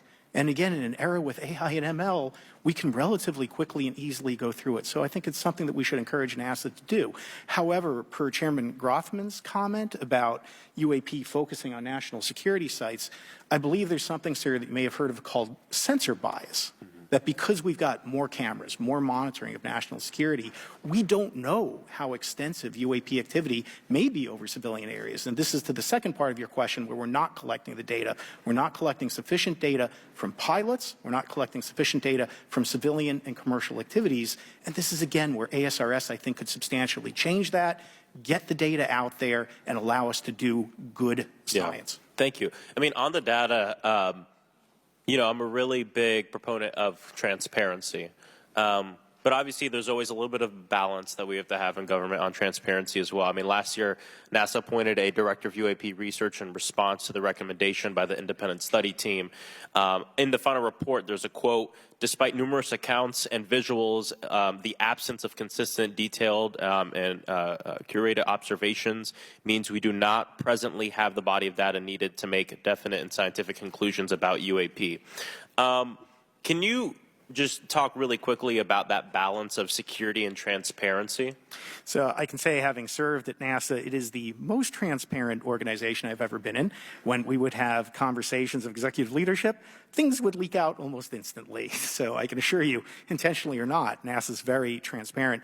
I don't know if many of you have worked with engineers or scientists. They love to talk. So I believe that NASA is a paradigm of transparency, but we must have the ability and the data to be able to be transparent with. And if we're not gathering that, if we're not looking at it, then we can't bring NASA into the game and get to that good science that you need. You know, it was about a year ago, I was touring a facility with a pretty senior government official. We went by a certain hangar and they said, yeah, that's, you know, a company leases that out. We don't really know what's going on in there. We have no way of knowing what's going on in there. And there was a few of those, in fact, while we were driving around this facility. To what extent do you think that some of the UAP out there comes from off the books or unauthorized experimental aircraft? I mean, I think probably the vast majority of UAP are drones, experimental aircraft, weather conditions, which is, again, why I say if we review the data, I think we're going to discover a lot about things we weren't even thinking about. But there is a percentage that isn't. And looking into those anomalies is how discoveries will be made. And relative to science, Congressman, if I can say, when NASA studies black holes, when NASA studies galaxies, we have instruments that are tailored to do so. With UAP, we're using cockpit gun cameras or cell phones. We could never do good science with that. And let me tell you, the NASA budget is under pressure. We need to make sure that the Artemis program is funded fully. We need to beat China to the moon and maintain our presence in low Earth orbit. So NASA would need more money to do this, but I think tailored instruments that would look at UAP in the same way that we have tailored instruments to look at astronomical data is important to gathering valuable and uniform information. If we were studying black holes by using fighter cockpit cameras, we probably wouldn't know that much about black holes. 100%. Well, I think it's important that federal leaders take the necessary steps to ensure that UAP does not pose threats to the American public as well, and that we have the necessary budgets to collect this data so we can actually see what's going on. And I'm fully supportive of funding the Artemis mission. I think it's very important. Also, a personal note, the pilot is a frat brother of mine. He is a member of the Phi Beta Sigma Fraternity Incorporated, and so I would love to see my fraternity make it to the moon. But Redwire is building the cameras for Artemis, so we will take some pictures of your frat brother and get them. There we go. Thank you so much. I yield back. Thank you. I will now recognize Ms. Luna for 5 minutes of questioning. Mr. Elizondo, to your knowledge, can you name the country and around time frame that the first back-engineered UAP program started? Ma'am, unfortunately, I would not be able to have that conversation in public. Can anyone on the panel name that? I cannot. None of you? Okay. This next question is for Mr. Gallaudet. To your knowledge, have any USOs ever outpaced our submarines? Yes, ma'am. At what magnitude? I don't have the exact speed, but again, a witness came to me, a credible former submarine officer who observed it on sonar data. And this was in the 80s in the North Atlantic during a storm, and it outpaced his submarine by orders of magnitude. Are you aware of any hotspots that currently exist off our shores in North America? Not with sufficiently credible data, ma'am. Okay, we've heard reports of there potentially being hotspots, maybe entry and exit points. Have you heard of any of that? I have not, ma'am, but my colleague here, Mr. Elizondo, does discuss some USO activity that he's observed in certain DoD databases.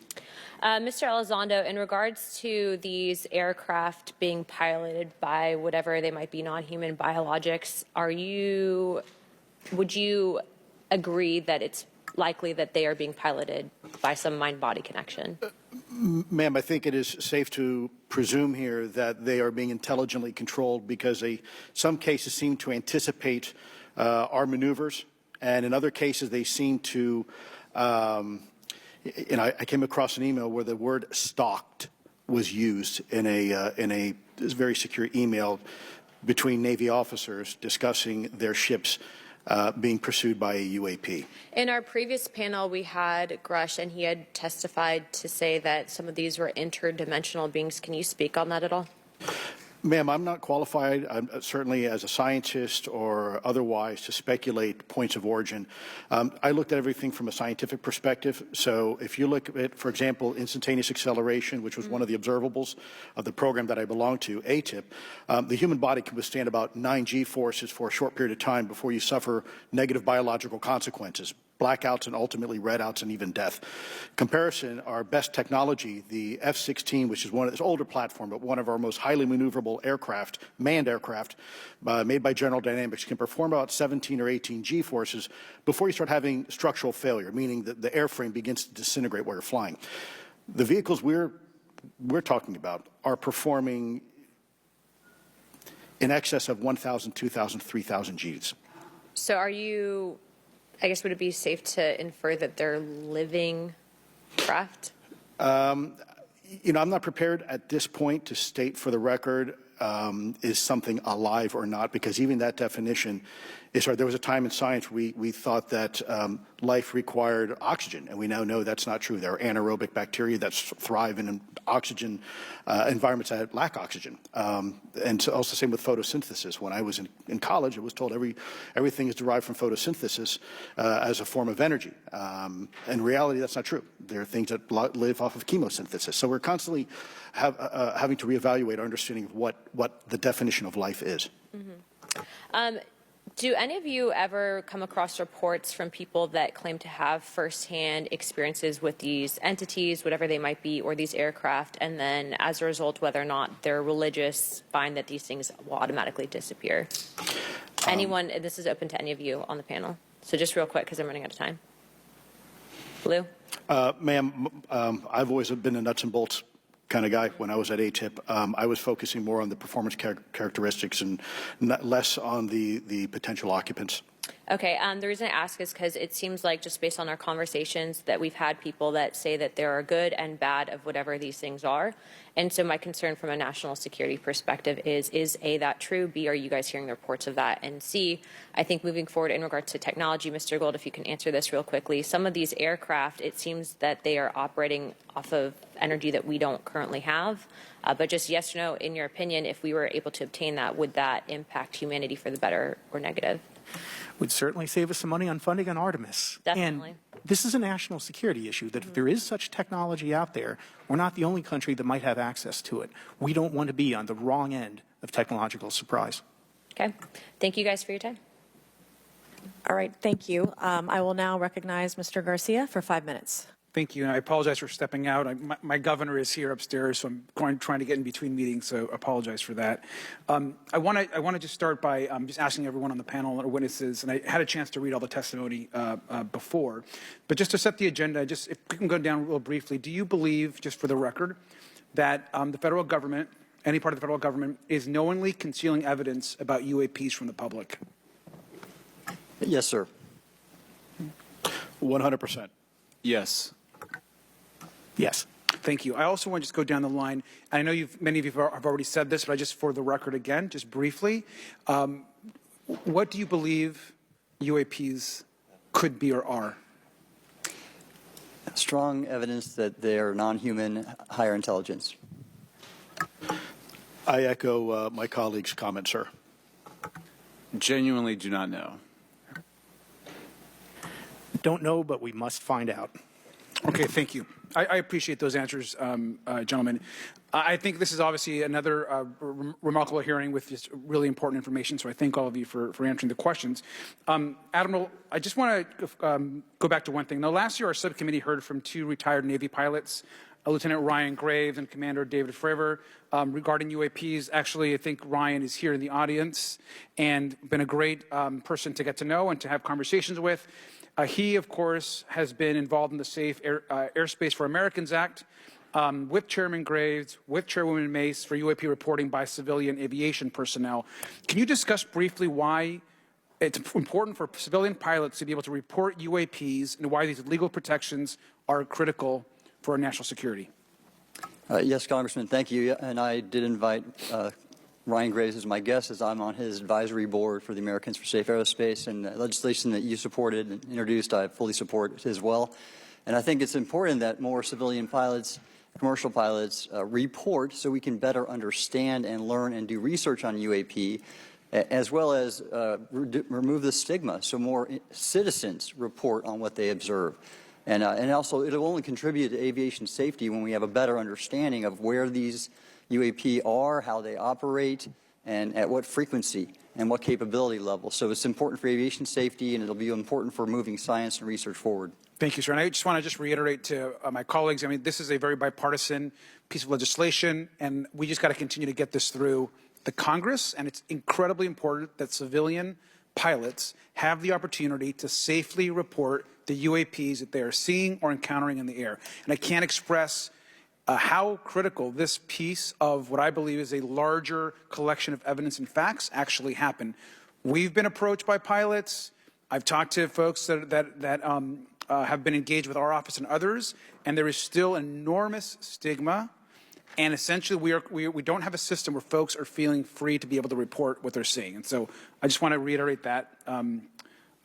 That advocacy. Mr. Gold, in your testimony, you discussed NASA's aviation safety reporting system, a confidential, non-punitive reporting mechanism. In the Safe Airspace for Americans Act, we explicitly allow for civilian reporting, of course, of UAPs. Can you explain why the NASA task force recommended the use of the aviation safety reporting system? The aviation safety reporting system is an existing system that is trusted, that has taken hundreds of thousands, now millions of cases. And again, recognizing budgetary constraints, this seemed like the perfect way to be able to gain more data.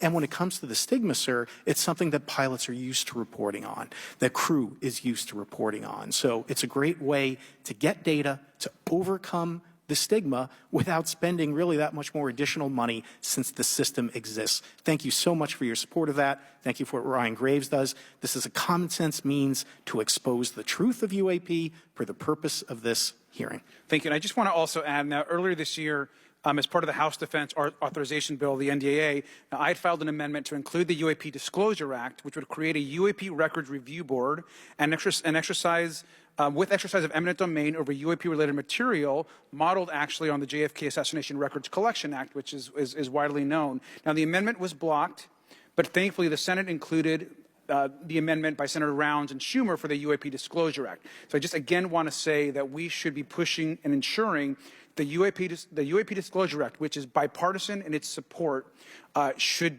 move forward. And if I can just briefly, particularly Admiral, can you just briefly, as I close my time, explain why the UAP Disclosure Act would be critical for us and our national security. Thank you, Congressman. Yes, I believe the UAP Disclosure Act is important for national security, as well as advancing potential socioeconomic benefits resulting from UAP research, as well as public safety, as we referred to previously regarding aviation. And this act will allow for greater transparency and open research, and that's why I'm also a member of the UAP Disclosure Fund as an advisor, as in the Sol Foundation as an advisor, senior strategic advisor, which is advocating for the same. Thank you very much. I yield back. All right, thank you. I'd like to recognize Mr. Biggs for 5 minutes of questioning. Thank you, Madam Chair. Thank you for holding this committee. Thank you to the witnesses. Admiral, the video that is called the Go Fast video, the email that you've talked about being deleted, I just want to briefly cover this. You said that the email, the author was asking whether any of the recipients were aware of the classified technology demonstrations that it could explain the objects that were observed. And then you said the email disappears. Then you guys have a series of meetings. The commander of fleet forces and his operations officer never discussed the incident again. Is that right? Is that accurate? That's accurate, sir. And even during weekly meetings, it was never discussed again.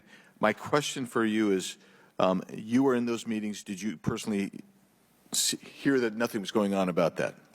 Yes, sir. I was in those meetings, and did you make inquiries about that? No, I did not, sir, because I inferred, since I had been read into other special access programs, that this UAP video was part of one that I was not read into, or any of the recipients, or the author of the email, and that an intelligence agency basically pulled it back and instructed the author of the email, hey, this is, you just conducted what they call spillage into a lower classification level, and when that's done, the procedures are basically to remove any of the communication. You're going to silo it.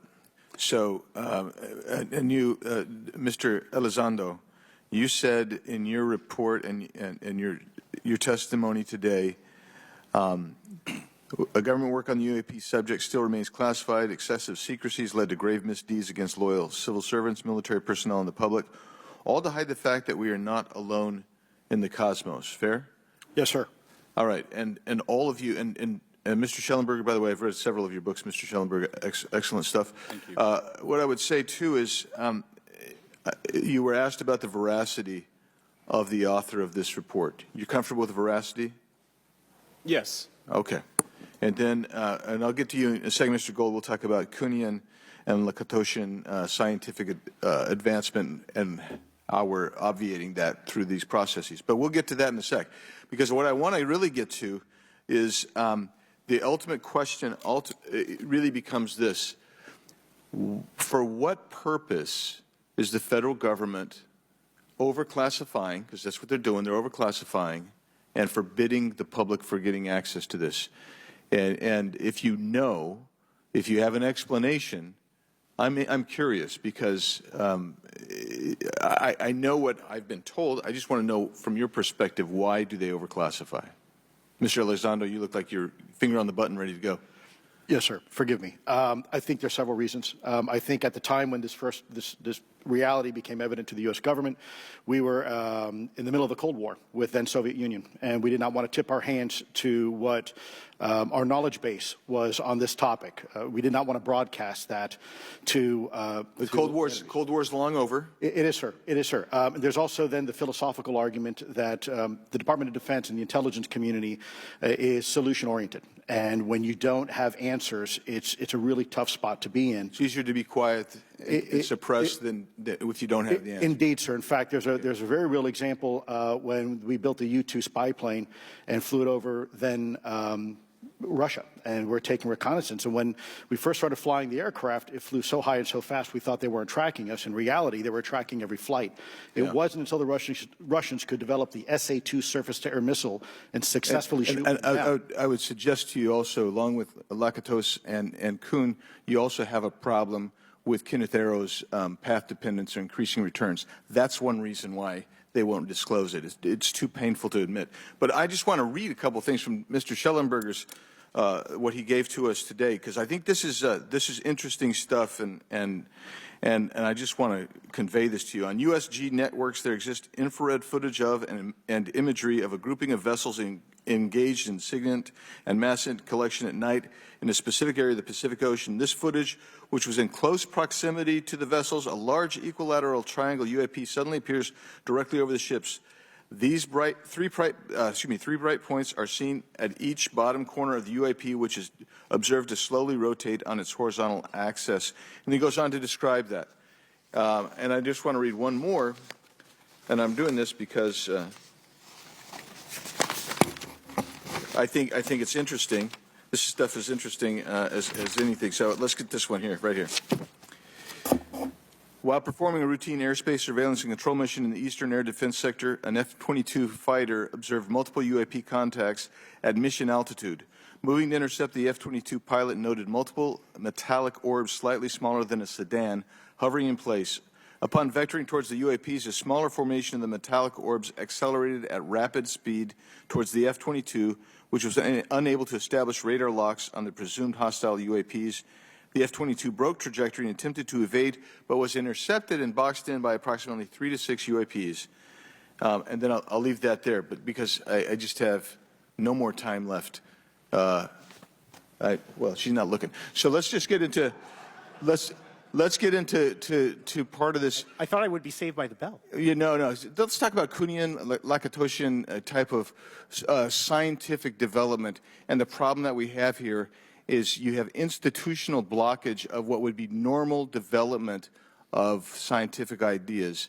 And if you want to expand that, Mr. Gold. We're over time, so be very fast, please. I'll just say I'm a recovering attorney, so please take it easy on the science. But all breakthroughs have been heretical at first, and that's the challenge that we face, particularly with something as extraordinary as this, which is why gathering the data is so important. And I'll just end by saying, by the way, the overclassification of material is in no way limited to UAP. That is occurring throughout the government, as well as the inability to get people classifications in a timely and efficient manner, and then to have those classifications be broad enough to be useful. So this is a larger issue that I hope that Congress will look at. Thank you. Thank you, Mr. Biggs.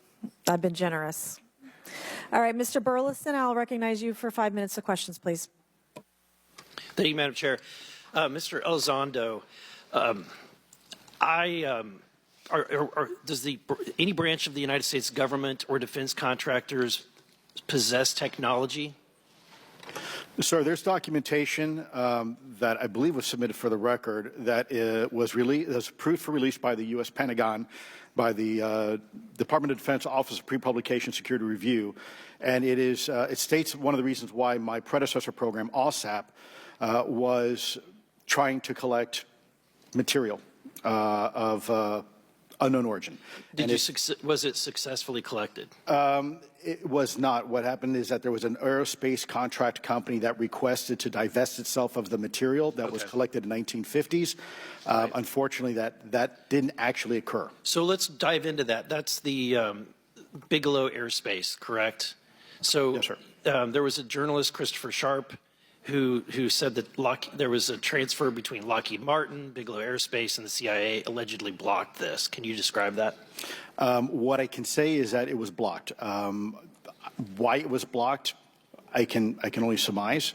I was part of some conversations later on with some of those contract personnel where they had told all of us that is accurate. What we required was a memo from the Secretary of the Air Force in order to make that complete, and that never occurred. And so when Secretary Mattis became Secretary of Defense, I decided it would be appropriate for me to try to receive a memo from him as SecDef, as Secretary of Defense, if we could not get a memo from the Secretary of the Air Force to transfer that material. So if that material exists today, who's in possession? Sir, I wouldn't be able to have that conversation in an open hearing. We'd probably have to have that. Okay, my question to you then is, if we were in a secure setting, if we were in a SCIF, would you be able to provide or get access to something, whether it's visuals or material that we could put our hands on, or biologics, that would convince me, that would show me that we have non-human origins? Sir, that decision would not be mine. That would be to the gatekeeper still in the U.S. government. And who would we, so if you were in our shoes, where would you go from here? How would you get that information? A lot of times we just don't know who to ask because we don't know where to go next. So if you were in our shoes, where would you go? Well, I prefer to answer that question in a closed session. However, we established AARO for that very purpose, and unfortunately, under its previous leadership, it failed. So one would hope that they would have the authorities necessary to do that. Let's hope that this new iteration of leadership will be successful. In the discussions, it's simply about material, or is there discussion about it was previously testified that there was biologics that were collected. Are you aware of any of that? I am, sir, aware of the reporting that biologics have been recovered. Again, my focus was more nuts and bolts, looking at the physical aspects of these phenomenon, how they interacted around military equities and nuclear equities. So I'm certainly not a medical expert. I would not be able to probably provide you a whole lot of value in that simply because I don't have the expertise. But was anything described as that we have possession of bodies? Yes, yes. We have is it multiple types of creatures, or? Sir, I couldn't answer that. I can tell you anecdotally that it was discussed quite a bit when I was at the Pentagon. The problem is the supposed collection of these biological samples occurred before my time, in fact, before I was even born. And was this part of the Lockheed Martin discussion, or was this the biologics is a completely separate? Separate yet related. Okay. Has anyone made contact? Sir, I'm sorry, could you specify? Has there been any, to your knowledge, any communication with a non-human life form? So the term communication is a bit of a trick word because there's verbal communication like we're having now. The problem is you also have nonverbal communication. And so I would say definitively yes, but from a nonverbal meaning, when a Russian reconnaissance aircraft comes into U.S. airspace, we scramble 2 F-22s, and we are certainly communicating intent and capability. I think the same goes with this. We have these things that are being observed over controlled U.S. airspace, and they're not really doing a good job hiding themselves. They're making it pretty obvious they have the ability to even interfere with our nuclear equities and our nuclear readiness. Is the United States government or in our contractors, are they pulling technology from this? Are they reverse engineering this? Sir, as I previously stated, and please forgive me, I am not authorized to discuss specifics about crash retrievals. I signed documentation with the U.S. government. What I can say was, after a very thorough review process by the Pentagon, what I wrote about. And that was my limit, unfortunately, that I was given. Thank you. Yes, sir. Thank you. I would like to recognize Mr. Timmons for 5 minutes of questioning. Thank you, Madam Chair. Mr. Elizondo, you just said something interesting. You said they don't seem to be hiding. They don't seem to be hiding. The UAP sightings are becoming increasingly brash, if you will. And, we've been hearing about these for years, but they've generally been isolated and not as consistent and over-critical military installations. Would you say that's fair? Is this becoming increasingly often? Is it happening more and more? Great question, sir. Let me see if I can answer this for you. Certainly, there seems to be some indication that they're being provocative, meaning that they're, in some cases, literally splitting aircraft formations right down the middle. So that's an air safety issue. The question is it the frequency increasing? And really the response is it depends. Yes, it's possible that there is an increase in frequency, but it's also possible that there's heightened awareness now, and there's also more pervasiveness of technology out there that's collecting this information and that can record this information. So we're not quite sure yet if it's actually an increase in numbers of these events, or is it that we have better equipment now to record these things, and we have a better ability, if you will, to analyze these things. And that's my next question. It seems that a lot of these sightings occur near military installations. Do you think that these UAPs are intentionally targeting military installations, or do you think that we have increased abilities to monitor surrounding the military installations?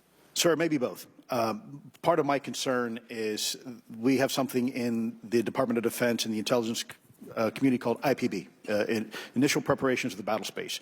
And we use equities like ISR, intelligence, surveillance, and reconnaissance, or other type of equities and technologies to prep the battle space. And certainly, if I was wearing my national security hat, even if there was a 2% chance that there was some sort of hostile intent here, that's 2% higher than we really can accept. And so we must figure out, there's a calculus, capabilities versus intent, in order to identify if something is a national security threat. We've seen some of the capabilities, yet we have no idea in the intent. And so this is why this discussion is somewhat, I think, problematic from a governmental perspective, because we have no idea. Sure, thank you. Mr. Shellenberger, you're particularly familiar with the Langley Air Force Base incident a year ago? Are you familiar? Just from what I read in the Just news. from what you've read? Yeah. I would imagine a large percentage of the American population became aware of that with the Wall Street Journal article. Would you agree with that? Yes. And were you aware of that incident prior to the Wall Street Journal article? No. To the rest of the panel, was the Wall Street Journal article the first time that y'all were made aware of what was essentially an over 2-week UAP frenzy over Langley Air Force Base? Were y'all aware of this prior to the Wall Street Journal article? Anybody? Show of hands. Yes, sir. Dr. Guyette, could you give me how did you become aware of it? A colleague of mine who I referenced previously, Chris Mellon, he wrote an extensive article about this, that there were other incursions of drones over Langley before this, as well as many, many military installations over the last 5 decades. And it's my understanding that there's been an ever-increasing in number, and I'm trying to think how to say this because I wear 2 different hats. I'm still in the Air Force. So, I mean, it seems that they're becoming increasingly brash, and the question that we really have to figure out is it China or is it non-human? And I think that's the biggest question the American people want to know. If it's China, it's scary because they have a lot of technology that we cannot explain. And if it's non-human, that's scary because we don't know the intent. Would you say that's fair? Yes, Congressman. And in fact, I really believe that we should use this hearing as a catalyst to improve and bolster our air defense capabilities and our maritime domain awareness capabilities, because obviously there are holes in it, whether it be UAP of non-HI direction or NHI direction, or, as you say, sir, China or any other adversary. Are you all aware of any task force at the Pentagon or in the national security apparatus that's trying to assess the answer to that question? At the current moment, sir, no, but this is a great point. From 2020 to 2022, there was a UAP task force in the DoD succeeding where Mr. Elizondo worked, led by Jay Stratton, who had the first comprehensive whole-of-government approach to UAP, which involved pathways to declassification and to increase transparency, as well as assessing the national security risks of UAP. This was a really well-established approach, and we have all advocated that something like it return. I'm running out of time. The last thing is that we need authorities. The law enforcement, military do not have authorities to actually engage, and Congress needs to act to give those authorities to local law enforcement and the military so they have clear guidelines on how to assess these issues going forward. I yield back. Thank you. Thank you. I'd like to recognize Ms. Boebert for 5 minutes of questioning. Thank you, Madam Chair. Now that we have all been cautioned in this committee hearing that the mention of Pentagon's Immaculate Constellation program could put us on a list, well, I already find myself on many lists, I'm sure. So I speak my mind often, so why not just keep going with it?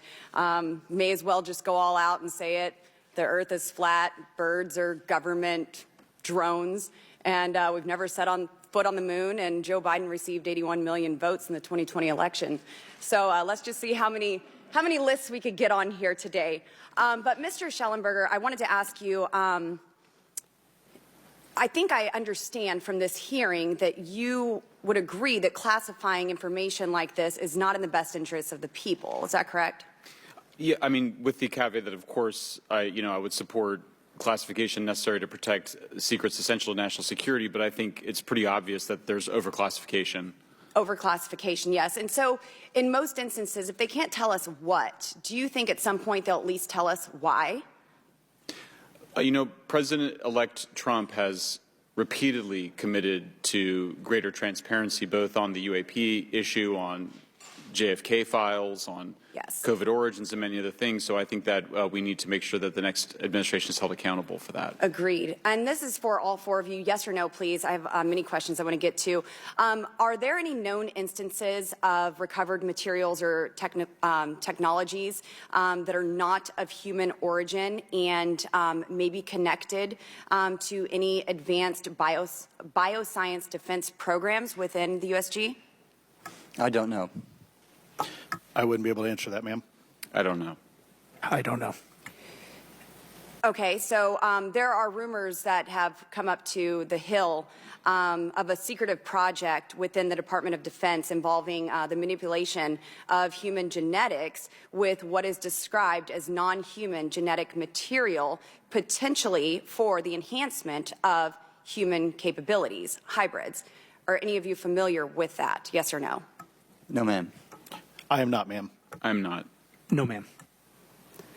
Okay, I would like to know, with Immaculate Constellation, how does this relate to UAP activities, Mr. Shellenberger, in oceanic environments? Are there any instances where the Navy or other maritime forces have encountered UAPs that could not be explained by known technology or natural phenomena? Yeah, the Immaculate Constellation covers both terrestrial and oceanic, and there's actually a number of cases described in the report that occur in the ocean. And do you believe that there is a concerted effort by the Pentagon to keep Congress out of the loop regarding these UAP activities, specifically in our waters? Yes. I think it's about 5% of our ocean that's actually been studied in detail by man, and we've studied more of space than we had of our own oceans. And so are there any accounts of UAPs emerging from or submerging into our water which could indicate a base or presence beneath the ocean's surface? I don't know about a base, but as I mentioned, I had a different source entirely describe this pretty extraordinary footage that exists of orbs, of an orb coming out of the ocean and being met by another orb. Some would say that there's multiple hot spots where we see frequent activity. So in your investigations, have you come across any data or visual evidence like sonar readings or underwater footage of these UAPs? I have not beyond what's in the report. You've written about UAPs not only in the air but in underwater. Are there any specifics on what you've learned about the UAP activity in our oceans? Particularly, have you spoken with sources who have provided any evidence or eyewitness accounts of these UAPs interacting with our naval forces or being detected by our underwater surveillance systems? Nothing beyond what's in the report and then the specific case that I mentioned with the orbs. So this report says it all. There's no other information that we are aware of regarding the activity within our waters. I have other sources that have told me that have shared a significant amount of information, but they're not comfortable with me sharing it at this point. Okay. Are there any technological capabilities observed in these oceanic UAPs that seem to defy our current understanding of physics or our engineering capabilities? It seems like they all do. Yes, I would agree with that. My time is up, but I do appreciate your bravery, your courage for coming here and speaking today. And it seems like there's still some questions that we need answers to, and we will not relent until we get those to the American people. Thank you all. Thank you. I move to allow myself and the ranking member 5 additional minutes for questions without objection, so ordered. Mr. Elizondo, were you read into the Immaculate Constellation program? Ma'am, I would not be authorized to confirm nor deny the existence of any ongoing or past program, especially as it relates to a special access program, either by name or trigraph. Okay, and then does the U.S. government or private contractors, do they work with other foreign countries, China, for example, to exchange data, quote from a source, that intelligence data about UAP? Let me see if I can answer that a little bit more generally, ma'am, if I may. We do have foreign material exploitation programs. That is something that is widely known, and that term itself is unclassified. How exactly that works becomes a bit sensitive. A discussion we could certainly have in a closed session if you like. We do work with international partners and allies quite often, not just in military exercises and workups, but in other intelligence efforts as well. In terms of material that's given to private contractors, is certain material given to certain contractors because of their experience? So, for example, if it's related to submerged and undersea propulsion, would it go to a general contractor like General Dynamics? Yes, ma'am, absolutely correct. Different contractors have different levels of expertise. What's Lockheed's expertise? Aerospace, ma'am. In the UAP space, that's all that they wouldn't do submerged. No, I didn't say that, ma'am. Okay. Lockheed Martin and others do quite a bit of work both in our atmosphere, in space, and even underwater. There are certain efforts to.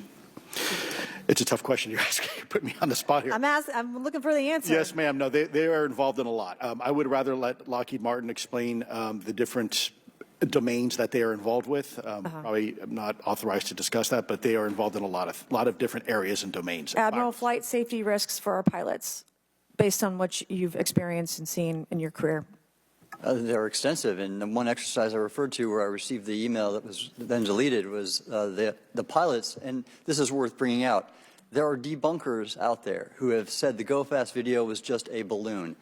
That was only one video that was released. There were dozens of these encounters that pilots, friends of Ryan Graves, who's in this room right here, witnessed and caused significant safety concerns. And to almost call out and exercise it and shut it down, which is very compressed, and the carrier's getting ready for deployment, and the pilots have to get certified to land on a carrier, it's extreme, to say the least. All right, I have two last questions. Real quickly, Mr. Shellenberger, how do we get more whistleblowers to come forward? Well, this hearing is very important, and obviously, I can't encourage whistleblowers to obtain information, but I can guarantee that I will protect them and go to prison to protect their identities if they come to me. Yes, sir. Okay, my last question. The first hearing we had on this, I'd never been briefed on UAPs or what they were, biologics, non-human, et cetera. How would you define, each of you, my last question, how would you define non-human biologics, non-human intelligence? What are we actually talking about? Admiral, and we'll go down the line. I don't think it's a stretch when you look at the diversity of life on this planet and the size of this universe to think that there would be more diverse, higher order, non-human intelligences throughout the universe, and that's probably what's visiting us. I would take the scientific approach. The definition would be the ability to react to a stimulus in a manner that requires an intellectual thought process. I just don't know. I think we must be modest in our assumptions that we're looking for intelligence. That could be biological. It might not. Non-biological, but what non-biological intelligence, what does that mean, though? Artificial intelligence, ML, machines. We assume that all intelligence would be like us. And every time we look out in the universe, we are humbled relative to what we don't know in terms of the forms of intelligence and what it may take. I can assure you I probably can't ask you your question, but I think the ultimate answer is going to surprise us all. And then Mr. Garcia, you had a few closing remarks. And I know we're about to hit votes here, so I'll be brief. Just, I want to thank you all for being here. I want to thank Chairwoman Mace especially for holding this important bipartisan hearing. And I want to thank all the committee members that are interested in this topic. I think our commitment to all of you and all the folks that have contacted us, and certainly to the advocates and the pilots, is that we need to continue investigating UAPs. I think the country the country is owed explanations and ensure that the safety of national security is always protected. This is a conversation and questioning that must continue, so I'm very grateful to all of you. And I also just want to add, just personally, I think it's really important for me, two things guide my questioning and my observations on UAPs. One is we should always be guided by facts, science, and data, and stay serious on those issues. And the second thing is I think that we should not limit our imagination and our thoughts and our curiosity on what UAPs could actually be. And I think those two things for me are really important, and I'm grateful for all of you to be here. So with that, I yield back. Okay, and we have Mr. Ogles, who is on the way. He's going to be here any second. Is that correct? Want to check, and he'll be the last member with questions that we have today, and then we have votes. So we want to thank you all for being here. I want to thank Mr. Garcia and folks on both sides of the aisle for being here today and being patient. We have a lot more questions, and I hope that this will open the door to more hearings in the future. I obviously would like to know how much taxpayers are spending on this. You have the right to know. But also, if we're spending money on something that doesn't exist, why are we spending the money? And if it doesn't, if it does exist, why are we hiding it from the public? And of course, our national security is a huge issue, because if there's technology that could harm us or our allies that are in the hands of our adversaries, we obviously want to stay ahead of that to the best of our ability to ensure that that technology is not in the hands of someone who could use it against us or our allies anywhere in the world. So, Mr. Ogles, you're just in time, babe. I will recognize you for 5 minutes of questioning before we head on out today.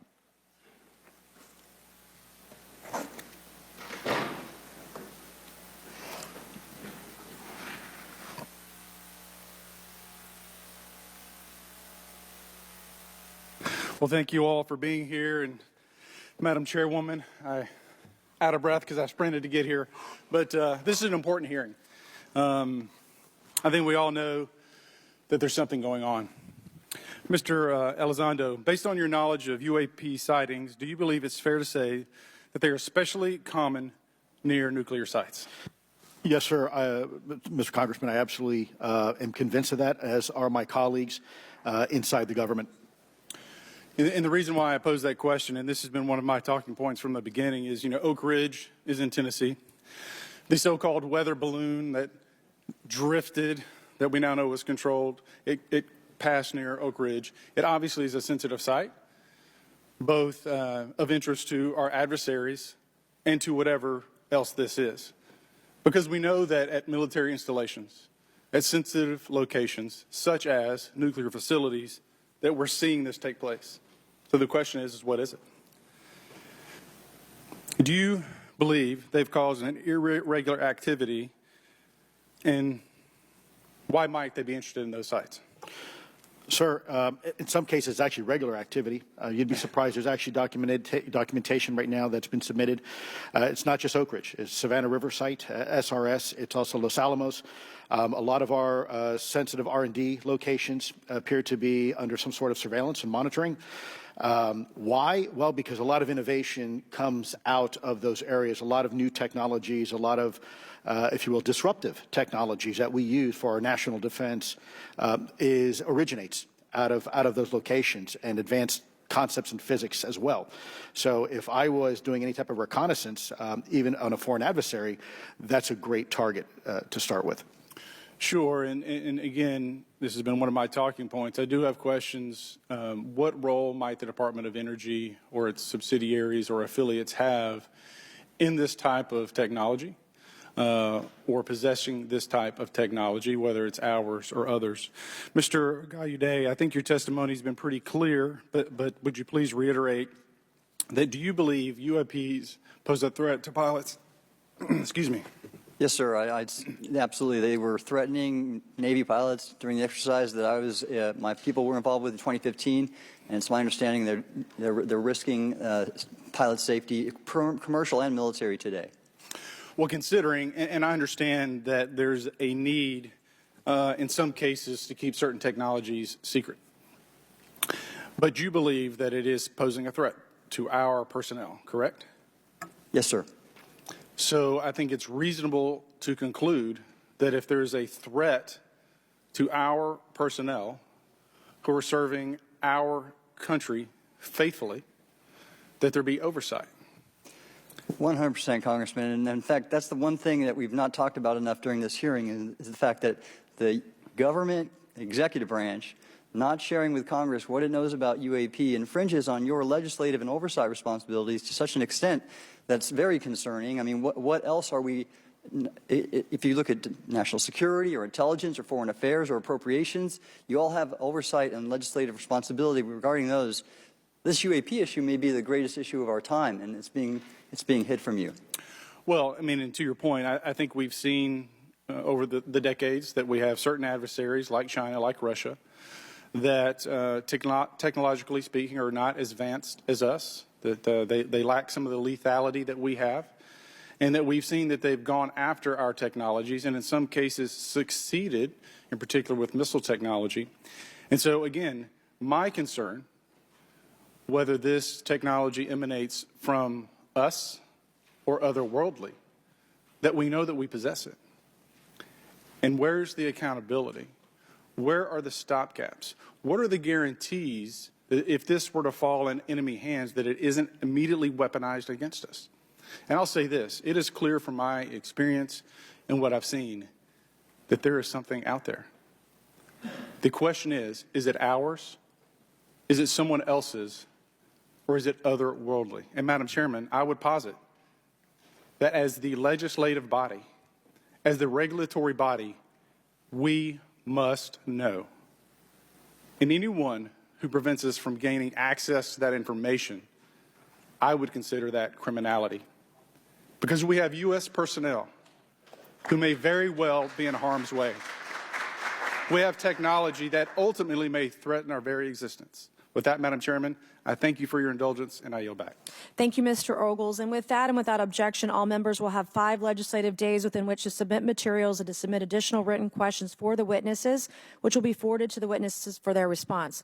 If there's no further business without objection, the subcommittee stands adjourned.